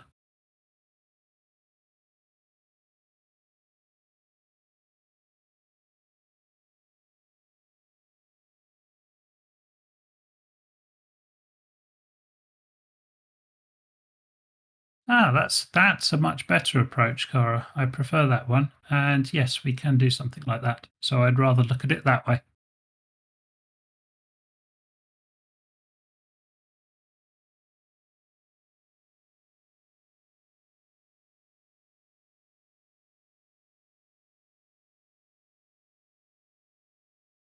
And then lastly, no, it absolutely isn't due to one person's disappointment. It's due to the fact that a shield that allows you to essentially get 100% safety for what's supposed to be a late game event is just not supposed to be tolerated. If the shield could be broken by the dinosaurs, absolutely. But at the moment, the shield cannot be broken. It's essentially free loot and no work whatsoever. It's an invulnerability cheat. I totally understand that your situation and why, and that's why it's high priority next on my list of things to do, to fix, because it is a pain in the ass. And to Cheese's point, we're preventing new players from getting good BPs in any way. Well, no. There's many other ways you can get BPs. The ones that come from the OSDs are the top end ascendant level blueprints for your raid team from a purple OSD. Go lower down in levels on the OSDs, and you can get blueprints, but they're just not as good quality. And despite that as well, a new player as such, unless we've got two different versions of a new player, would not have access to tech or a tech shield anyway, or the element to run it. Yeah, so they're not a new player because they've unlocked a tech shield and a tech generator. So I also wouldn't that's- call you a new player, Demos. You know what you're doing. There's a distinct difference between a new player and a seasoned player who's very sort of able to do things very quickly. But even so, there is still some build up to that, which is your dinosaurs doing the bosses, etc., etc. Again, I disagree with Cheese there. 150 blueprinted, 150 saddles are not required to kill bosses. I don't know why they are really helpful and they are the pinnacle of your achievement, but they are not required. Def Kara's right there. 80 plus is perfect for bosses. Yes. Yeah. You absolutely do not need 150 saddles. Those are like the product of working hard, and those are like your prized possessions, but they're not required in any way. Well, they are required when you get to the end game bosses. So you want to use 150s when you're going up against Titans, when you're going up against Fenrir and stuff like that. But by that point, you should have progressed through the entire game, and you should be able to do OSDs without a shield. It's like I don't. What we've got to be very careful of is here, and I think we're going to be very clear on this, and we are with the event server and the world bosses. There is content in the game for advanced players who are not new.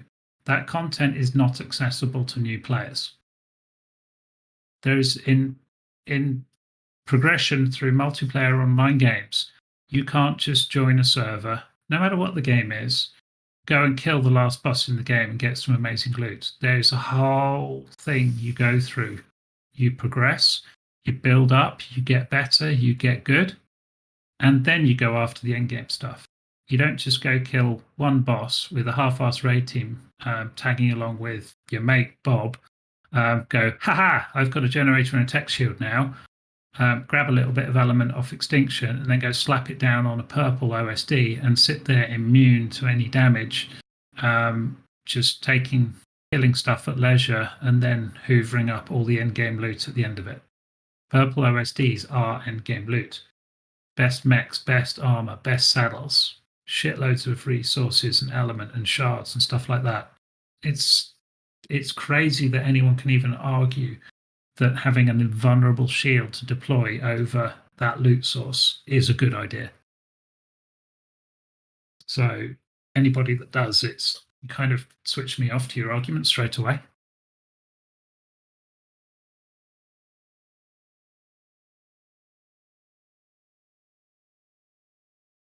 Anyways, moving on. So with the Domination Rexes, yes, I think some tweaking is due.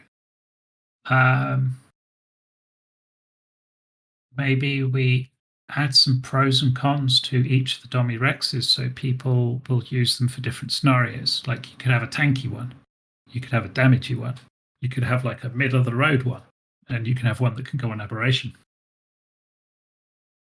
I like that. Cool. Contact or device do you want to call? Oh, my Amazon thing went off. What device do you want to call? I don't want to call any devices. Thank you very much. She can shut up. What else we got? A role based on time zones. Ooh. Explain. I don't know. What does this even mean? It's been edited. Think it would be nice to have a type of role based on your time zone so others are aware that you might be in bed when tagging them. That's not a bad idea, but I'm not sure how implementable that would be. Well, we have how many time zones are there in the world? There's a lot. Yes. I think you'd only need like East Coast, West Coast, Europe, and kind of Eastern Europe, and then like What about the possibility of a selectable role, much like you do with the game roles, for a limited range of time zones that would then give you a custom, I don't know, icon, avatar, some way of differentiating? It's not a bad idea. I just don't know how we would implement it. I don't either. And to be honest, I don't think people would pay any attention to it. there's already too much information for people to absorb as it is. That is also true. And the last one, so we'll think about that, and loads of people are upvoting it, but I'm kind of, how the hell do we do it? I don't know, so it's going to require some thinking. Breedable, yes, breedable Fenrir sulfur. That's the one that I just approved. So there we go. Suggestions are done for this week. I will go through and update them as we have talked about. Okay. And we're all good. We're not actually. We've missed something. We have? Yeah, we've missed something quite major, actually. Oh, yes, we have. We have a promotion. We do have a promotion to do. We also have an achievement. We do. You've missed the achievements as well. So, yes, promotion. Been working with a lot of the moderators and the current admins over a period of time now. Because as everybody's aware, we had some interviews and we took on some new guys. So we would like to announce that GD Havoc is going to be promoted from mod to full admin and will begin his training soon. Yay! Let's have lots of emotes and emojis and GIFs and all sorts of shit going off in chat, please. Congratulations, Mr. GD Havoc. Could you make him orange, please? Because I have a dog on top of my arms at the moment. I could. But there we go. He's orange. Can he speak? He's got orange. Some point in the future, we may well open up for more mods. Teams are changing. What we're doing and what the mods and admins are doing now is slowly changing. We've got people involved in the Raidable Bases team now. We've got people working on things for the website. There is far more that people are currently doing, so we may well open that up soon.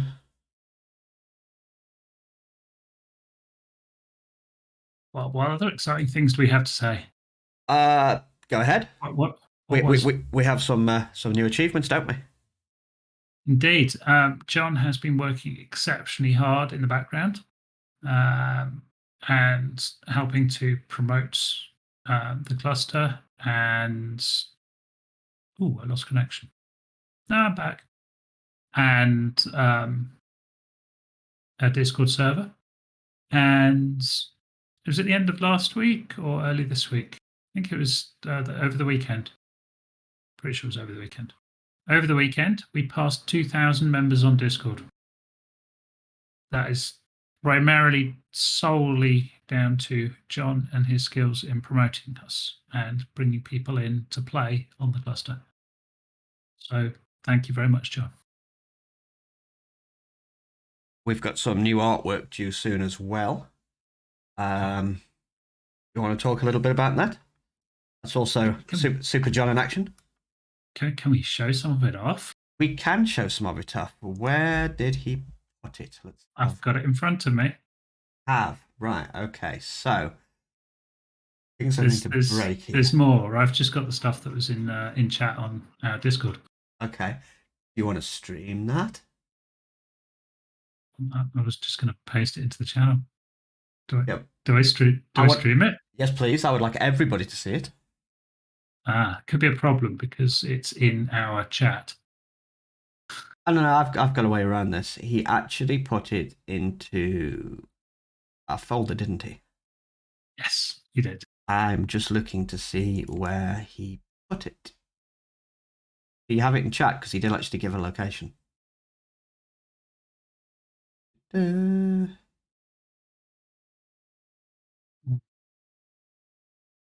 if I found them. These are very exciting. They're in PSD format, though. Oh man! Okay, I'll go back up. I'm just gonna share. No. I got this. Okay, you got this. I think I've got this. John's been working very hard to add some character to the cluster in terms of showcasing our unique features, some cool locations, and all this kind of stuff we'd like to put on the website just to kind of give it a bit of its own arc life.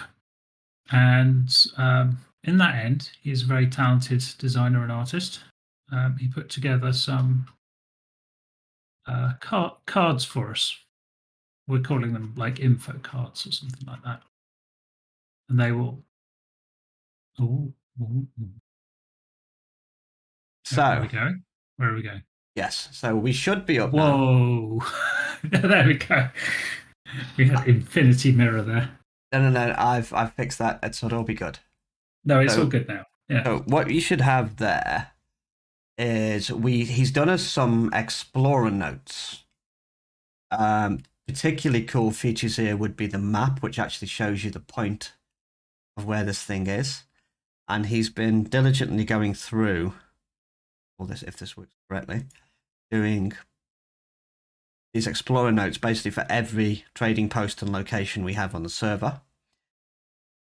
All this is available, actually running through on the stream on YouTube at the moment. So you should be able to click on the little doofies at the you bottom and cycle through them. should be able to do that, but if I also do this, there you go. For those in the Discord chat, there's a link to the actual live stream we're running on at the moment. And I'll just quickly flick back.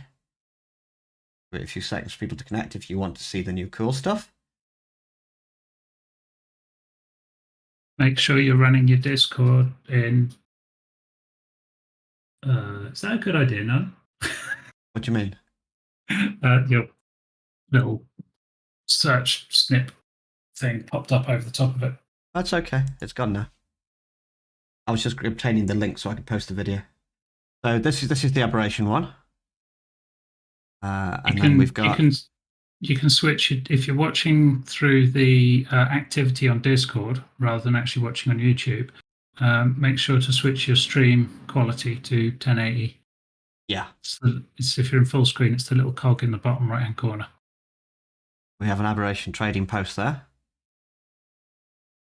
And then we have center. I really like the center trading post, by the way. If you've not been there, it's really good. Did a cracking job on that one. And then we've got Crystal Isles.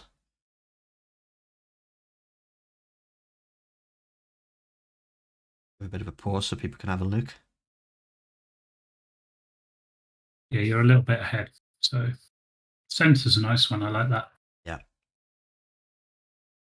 I'm Center. hoping we're on Crystal Isles now. Nope, still now you're on Crystal Isles. Okay. That looks cool. The command to get there is at the bottom.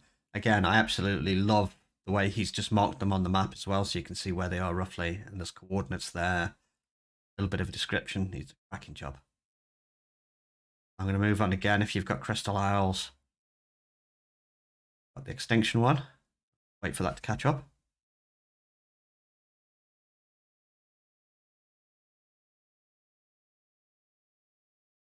He really is pretty cool. He's good at what he does. So for those of you that couldn't use the activities, you can now.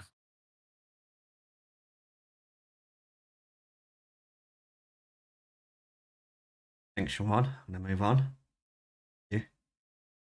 So we're on extinction at the moment. So just flip to Fjordjoy. I'm going to give that some time to catch up. Fjordjoy one is beautiful. Fjordjoy is a sandy trading post. Again, as I was saying earlier, our admins are branching out into doing all sorts of other stuff. Tula's working on some game guides. We've got John working on all this cool stuff. Scorp and GD were working on the raidable bases.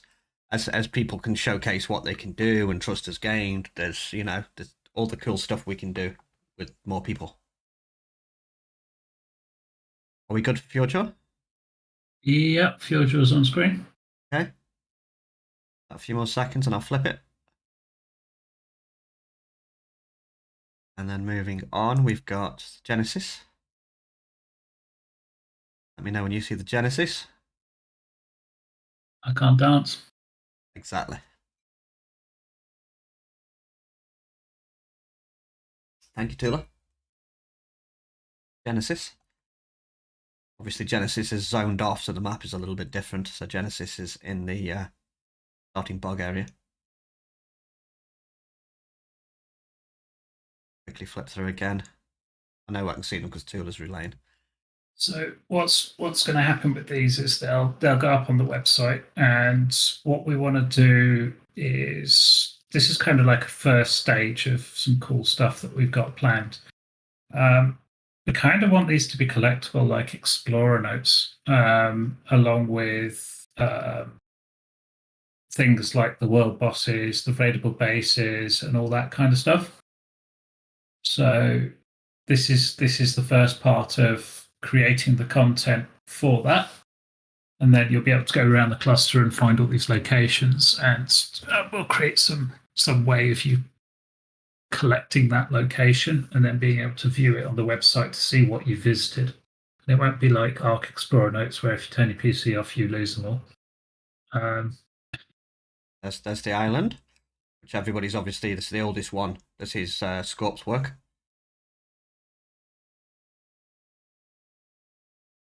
This was our first trading post. Used to be a little bit bigger than that, but we slimmed it down to make sure all of our stuff came in line with the 4K mark, just like everybody else had to. The work was put in our side as well. There's your island. On Lost Island.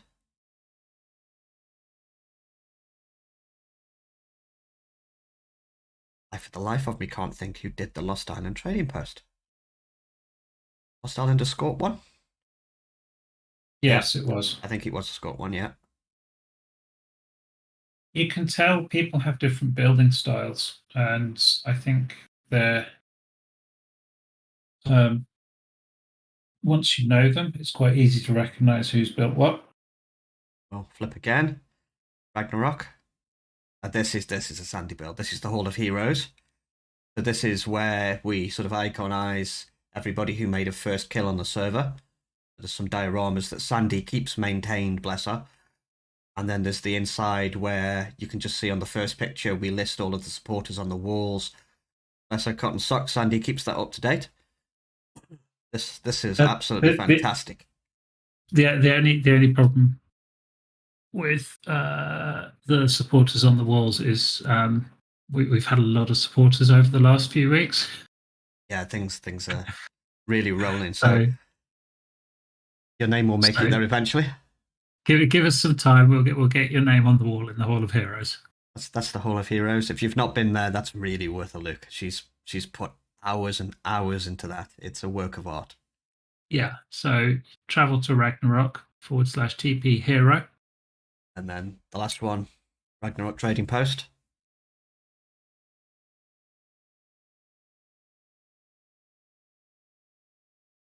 I know he took much care and attention to this, so if you are listening, John, thank you very much. Ragnarok is obviously a special place. As I mentioned a few weeks ago, my wife, who died at Christmas, did this one. This was one of 2 trading posts she did. So it's nice that this has been immortalized, so to speak. That's what John's been up to for us. And he's now working on world bosses, and I believe he's going to do them for the normal bosses as well. So we'll have like custom explorer notes that we can put on the website or make collectible for all sorts of things on the cluster. It's really cool. It's taken him some time to develop this and find something that sort of works for us, and we can put in various places and tidy it up. He's super cool at what he does. But these are all things that have been done from players who've been on the server, supported us, like what we do, want to get involved. Fantastic.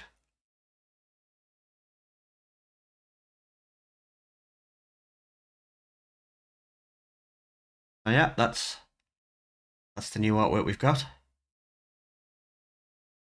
And again, speaking of achievements, DJ mentioned earlier we hit 2,000 members on Discord.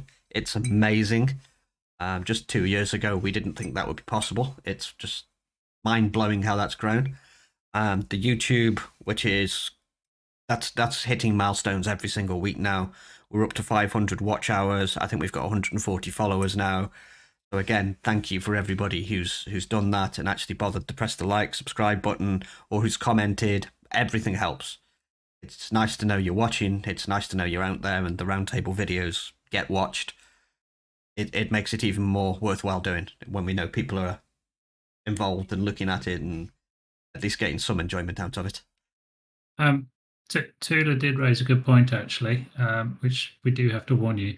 The Hall of Heroes is quite a large construction, but that's not an issue. It has lots of dermises there from all different kinds of monsters and lots of cool lighting and signs and stuff like that. Yeah. So if you do struggle for performance, it may hurt your frame rate going to the Hall of Heroes, but it's well worth a look if you can. And yes, at some point, Sandy is definitely going to have to skin Judy Havoc. There is a place inside the main building where all of the admins stand. And so the way that works is obviously Sandy has to skin the player.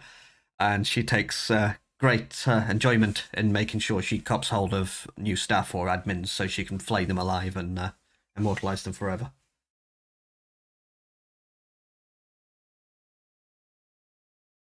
I think that brings us to the end of this week's extravaganza. Go. Yeah, I think where are we? We're at the 1 hour 52, so we're not quite pushing the 2 hours, but yes, all good.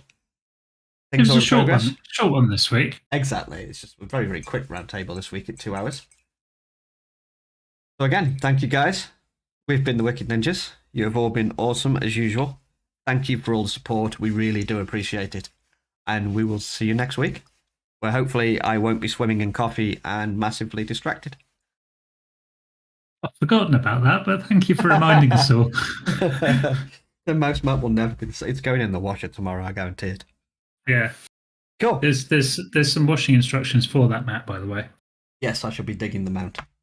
For those who are not in the know, I have a desk-sized Linus Tech Tips mouse mat. DJ ordered one for himself, found it was way too big for his desk, and guess what? It fit mine just perfectly. So thank you, DJ. And yeah, if you do earn the market for a Linus Tech Tips mouse mat, they're really cool. They're actually quite good. It wasn't the fact that it was too big. It's actually smaller than my desk, the one that you've got. But it covered the cabling runs that go through the desk and underneath. Yes, it does on mine as well, unfortunately. So I was like, that's really not going to work. So I then went for a half depth one instead. So for anybody who is still here and is indeed still watching, although we are now done, I was yattering on earlier on about that UE5 train demo. I was talking to quite a few people about it. So what can we do with this? I believe there is a way. Be cool. Don't accidentally stream your extensive porn collection. Yeah, I'm working on that.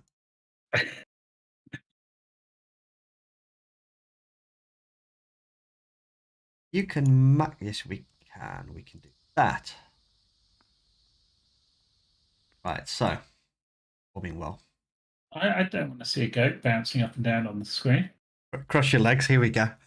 So on stream at the moment, it's a very, very, very short video, but I think this is UE5, and this is basically the engine that Arc 2 is going to be run on. And if you've not seen this before, this is real-time rendered in-game footage from UE5, right?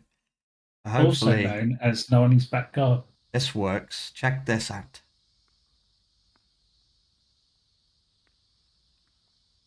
Look at that. Got to hit play. I have it play. I know it's gonna get to you. But this is UE5 live rendered in-game footage. It's a tech demo, but holy crap. Look at it. Do you know what would be really, really funny? in 2 days' time when they tweet, "Yeah, got you all. Filmed it on my iPhone at the local station." They actually did this when they released this video. It was put out there as basically which station's this taken from, guys.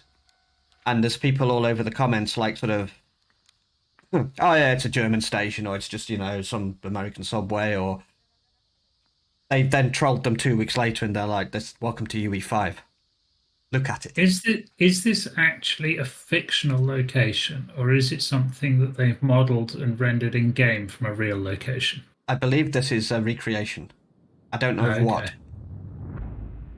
Because I'm guessing there's a bit of a difference between rendering or creating a fictional location and then versus recreating a real life location, because you can go to that real life location and you can kind of get all the textures you need.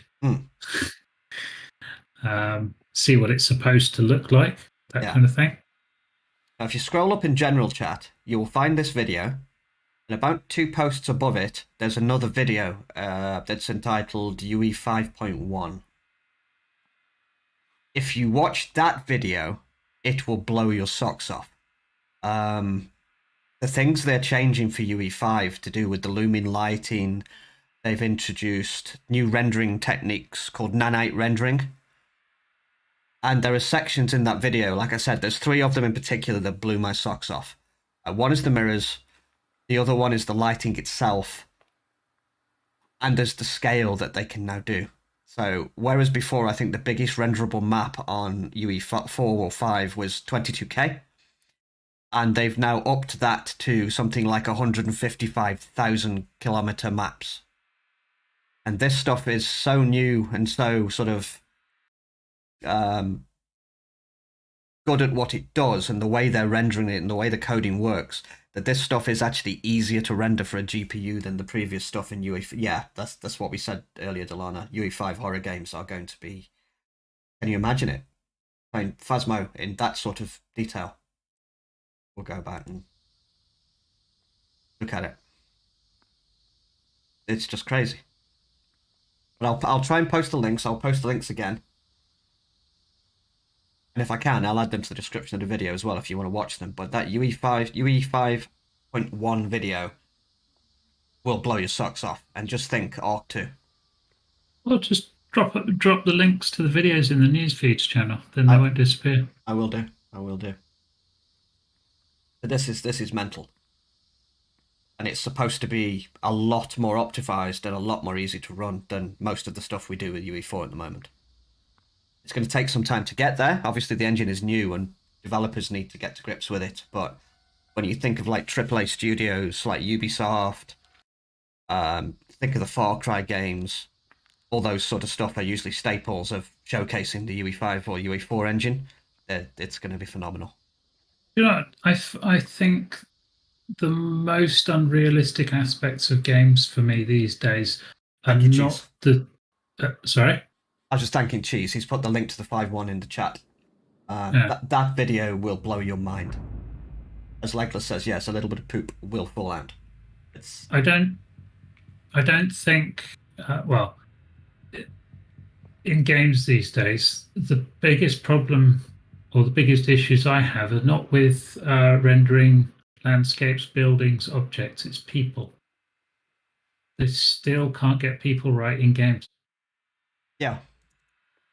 Faces, especially when you're interacting with a character in a game and you're talking to that person and you see their face on the screen and they're talking. I mean, even the best or the studios with the most amount of cash out there at the moment cannot get real-time face rendering and lip syncing and hair looking right. It just the first major update for Unreal. It just doesn't seem to work for me. Terrains, they look freaking awesome. I mean, like, I really enjoyed playing. What was it?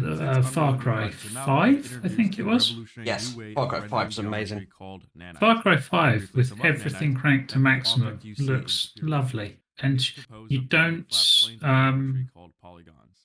notice the detail that's not there because This will allow you to you're not develop focused a on it. system called There's level just of detail. there can be such thing as too much detail. The further away an object is from the camera, the This less is the polygons trees will be bit I was used referring rendered to. object. It will catch up on the This stream. makes games run faster since there's less polygons that have to be rendered. Look at the But trees. it is very time consuming. He's gonna go through the how the LOD works. Nanite replaces LODs because it uses dynamic level detail.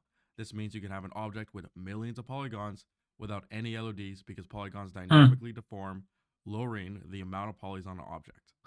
A good example of nanite in Scary. use They is haven't this changed the desert. dev kit much. If I come up to lit, Yeah, nanites, triangles, we can see and you're nanite seeing in action. nanites here. Every color is an individual polygon, and there are millions of them, without a single LOD being used.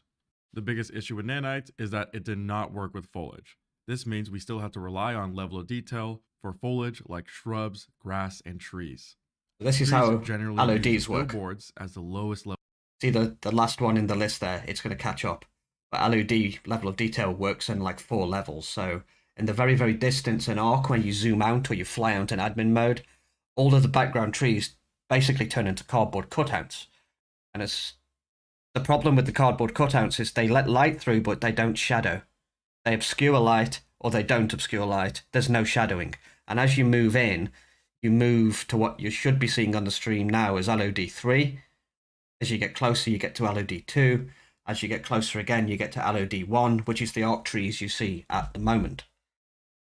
And then if I restart the video, which is just a flat he's going plane to with show a you texture that, as in the you next can few see, seconds, does not look very nice. zooming in and Here's out of a example map of what with a billboard looks like. all this new stuff Unreal enabled. Engine 5 opened up, and in this environment, all the trees are using level of details. This is level that of the only detail. option. Now, if I move my camera far away, you can see that the trees change LODs until they are using billboards. And the transition, You can see the shadows looks pop, and you can pretty see the bad. trees popping. Notice how even the shadows disappear because billboards only block light if it's facing it. Now in Unreal Engine 5.1, we finally get nanite foliage. To enable nanite on foliage is pretty simple.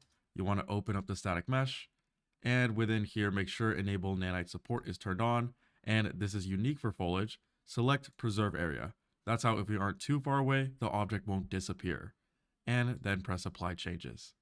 I went ahead and did the exact same process to all the trees in this environment. Now when watch the this. camera flies away, there is no LOD transitions or billboards. The trees retain the same quality as if they're being viewed up close. And the shadows do not disappear at long distances. There is no loss in performance. In fact, we gained an extra 5 frames, so it is more performant than LODs. And as So he's nanite showing you not there, only looks he's better, actually it gained runs 5 better in FPS by certain doing that. scenarios. Here's another example showing the power of nanites. This is what it looks like without nanites. The level of detail is noticeable because you can see that in the distance, the trees are just textures. Also, the lighting is casting incorrect shadows. And this is the same environment, but with nanite enabled. The trees far away are no longer being faked by inaccurate textures. All the trees are real geometry that exists in the world, and we did not lose any performance. I wanted to push the limit of nanite foliage, so I create a forest that is 4 square kilometers. In total, there's over 100,000 trees in this environment. And Yes, still I'm getting telling you decent this would run better performance. than what we've got And as now. a reminder, This is highly all in real optimized time. stuff. This level of density was only possible in It's a 10-minute video, so I'm going to let it play. Also, it makes life easier. This blew We my don't mind. need several different versions of an object for LODs anymore. On top of nanite, foliage now interacts with light accurately. In real life, light passes through or bounces inside of leaves, creating subsurface scattering. Previously, this did not work with UE5's lighting, but now it does. This is foliage in Unreal Engine 5.0. Notice how the shadows are way too dark and unrealistic. And here's foliage in Unreal Engine 5.1. Now light is passing through the leaves and illuminating the ground, which looks a lot nicer. This is a subtle change, but it does make a big difference. They also added nanite landscapes, but it is feature incomplete and still in early access. Hopefully in the next version of Unreal, we get proper nanite landscapes. Of course, foliage is not the only major change. When Unreal Engine 5 released, it introduced a new lighting system called Lumen, which gave us high performance dynamic bounce Probably lighting. still a little bit And while behind, it but was this next demo of revolutionary, there's one Lumen big is issue, also mind-blowing. that is, it did not work with translucent materials. So glass and water reflections were pretty much broken. It was so bad that I was recommending people to not use glass, since the reflections were completely different from the environment. Right now, I have a previous Unreal Engine version open up, and this house's windows reflections, make no sense. You can see that we're getting reflection from nowhere, and same thing for this glass jar. And this is the same environment in 5.1, but you will notice that there is. I'm just going to pause that for just 1 second. Now, he's comparing here the differences between UE5 and UE5.1. And look at the differences and how fast this stuff is evolving. And then, back to chat, Rainbow Six going to be real, imagine horror games. Yeah, totally. This is insanity stuff. There is no change yet in the reflections. And that's because we have to go into our post-process volume and under reflections, lumen reflections, make sure high quality translucency reflection Right, I will is turned catch you all on. later. I have Now stuff we and get things to do. one-to-one reflection Okay, with no our problem. environment. We can better see Have a good this in evening. the glass cup. See you later. There is an accurate reflection of the room. Now look at these We can even reflections. see the table and windows within that reflection. The only downside is that the setting does lower performance, so there is a cost, but nothing is free, and now reflections work. Water isn't broken anymore because of this new setting. Before this update, to get true reflection, we would have to use planar reflection and then manually move it to line it up with Bit the of an water. insight how game Now I development can works just as enable well. translucent to get realistic water reflections without having to use a reflection capture. This also fixes reflections for large bodies of water. Notice how on the side of the viewport, we have weird reflections. This is because by default, Unreal is using screen space for translucent reflections. So that's why we get this artifacting. And to get rid of it now, just within the post-process volume, activate high quality translucency reflection. I mean, this guy So knows now we his get stuff. accurate, large body reflections without any artifacting. Also, besides lumen reflections working with glass and water, Lumen Global Illumination has seen massive improvements. Lumen now has a much more accurate bounce lighting because it is bouncing light from the object surface Looks very instead Tomb of a Raider, right? voxel approximation. What this means is that our environment is indirectly illuminated more and there's less noise. Right here is a simple room with a point light in the old version, and here it is in 5.1. The shadows are more illuminated, and we got rid of the weird occlusion in the corners. Here's another example of just indirect skylighting in version 5, and here it is in 5.1. You can tell that the secondary bounces are more accurate Mentals and this, how powerful. fast they're And chugging finally, through there's a lot technology less and noise improving when over using months, emissive materials. not years. In this example, there's a lot of noise when I move the light around. Yes, And this here was it the is in first 5.1. UE5 reveal. There is no noise. You can't even tell that this is real time. It looks path traced. Lumen wasn't the only lighting system that got improved. Now the path tracer supports sky and atmosphere. Keep in mind, this Just is make not sure your pre-rendered stuff post-process either. This volume is under path live tracing, rendered reference atmosphere footage. is enabled. Also, path tracing now finally supports decals and light functions. For those who want to use traditional light baking, the GPU light mask has seen massive improvement. First off, the light mask works. At release, it was crashing, but now since it is more stable, the quality of the lighting is better, and the denoiser has improved in dark areas. Also, the GPU light mask now supports sky and atmosphere right out of the box. Besides lighting, there's also an interesting change to how large Unreal levels can be. In past versions of Unreal, if you are really far away from the world of origin, Unreal Engine starts to break. For example, I'm in Unreal Engine 4, and I'm very far from the origin. The widgets are starting to break apart. Who came to the Unreal stream, can't calculate Smiley? what is You're going to like happening this. that far away. Now in You want to be on 5.1, YouTube? the recommended area Somebody can for an post a link for environment Smiley. That would has be nice. expanded from 22 kilometers to 88 million kilometers. So as you can guess, we 88 can create some pretty million large kilometer worlds now. maps, And guys. finally, the last major change of note is animation with the sequencer. Animating anything in Unreal is done in the sequencer with keyframes. Think Giorgio's big. And if you want to move a sequence of keyframes earlier or later in the timeline, you have to select each one individually. For example, let's say maybe I want this ship to fly off earlier. What I'm going to have to WNG do YouTube, is we're live hold at the down moment. Shift and select every single keyframe and then move them back. That's how the animation starts. The ship is already flying off. 5.1 makes this process a lot easier with layer bars. Although this is complicated for some people, what this is doing essentially is making things way easier for developers to develop new games. As a whole, So you're going to have more studios making more games, with it. more choice, So with one click, I can driving retime prices animation. down. That's how it's sooner instead of selecting all of them. Those were all the most important. This is major UE5, changes yes. of Unreal Engine 5.1. Now, this was just my opinion. This is Arc 2. Of course, there are hundreds of other new features and bug fixes. So if you are curious, I recommend you check out the release notes in the description below. If you want to keep up to date with everything Unreal Engine, make sure to subscribe to this channel. Unreal is more important than ever because half of all announced next-gen games are being made on UE5. There's no better time to learn Unreal Engine than now. Luckily for you, I have an entire free course right here on YouTube, which goes over all the essentials to learn UE. You can check it out in the description below. Well, I'll post you links to those videos. But yeah, it's exciting stuff, and Arc 2 is going to be built on that particular engine. I think you've just missed it, Marley, but it's live, so you'll be able to rewatch. There was 2 videos in that tutorial. The first one was watched. The first major Train demo, right?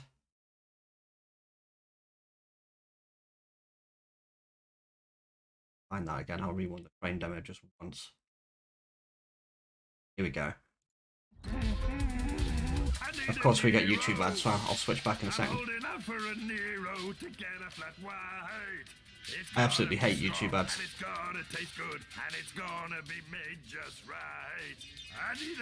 We have Meerkat adverts at the moment. So switching back. Just for you, Smiley, as it's only a 2-minute video. This is the UE5 showcase video they put out of a train station. And this is in-game live rendered footage for the very engine they're going to build Arc 2 on.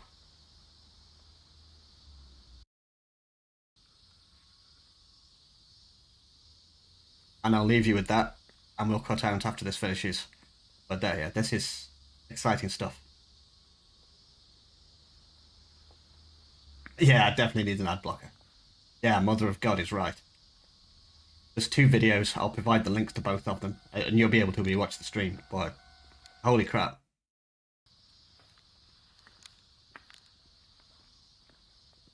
Oh, is that me spilling coffee all over my desk mat? Yeah.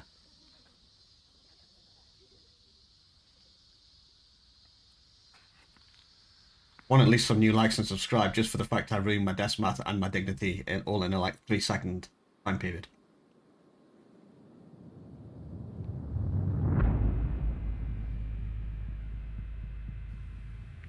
The darkness and the lighting just blows me away. It's just like 1 o'clock in the morning last night. I was watching these videos. Asmongold actually did a review of the second video we watched. And he, you know, the look on his face said it all as well. It's like, shit, can't wait.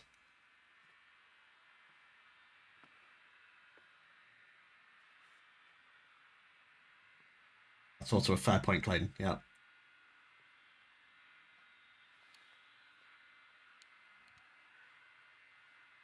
Yeah. It is insane. Like we were saying, think of horror games. Think of any game. Think of, like, if this is UE5, think of UE7 with a virtual headset. It'll be indistinguishable from real life.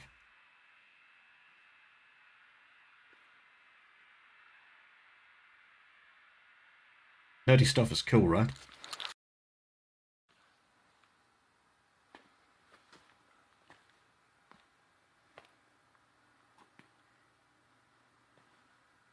Let's face it, most of us choose the simulation over real life, right?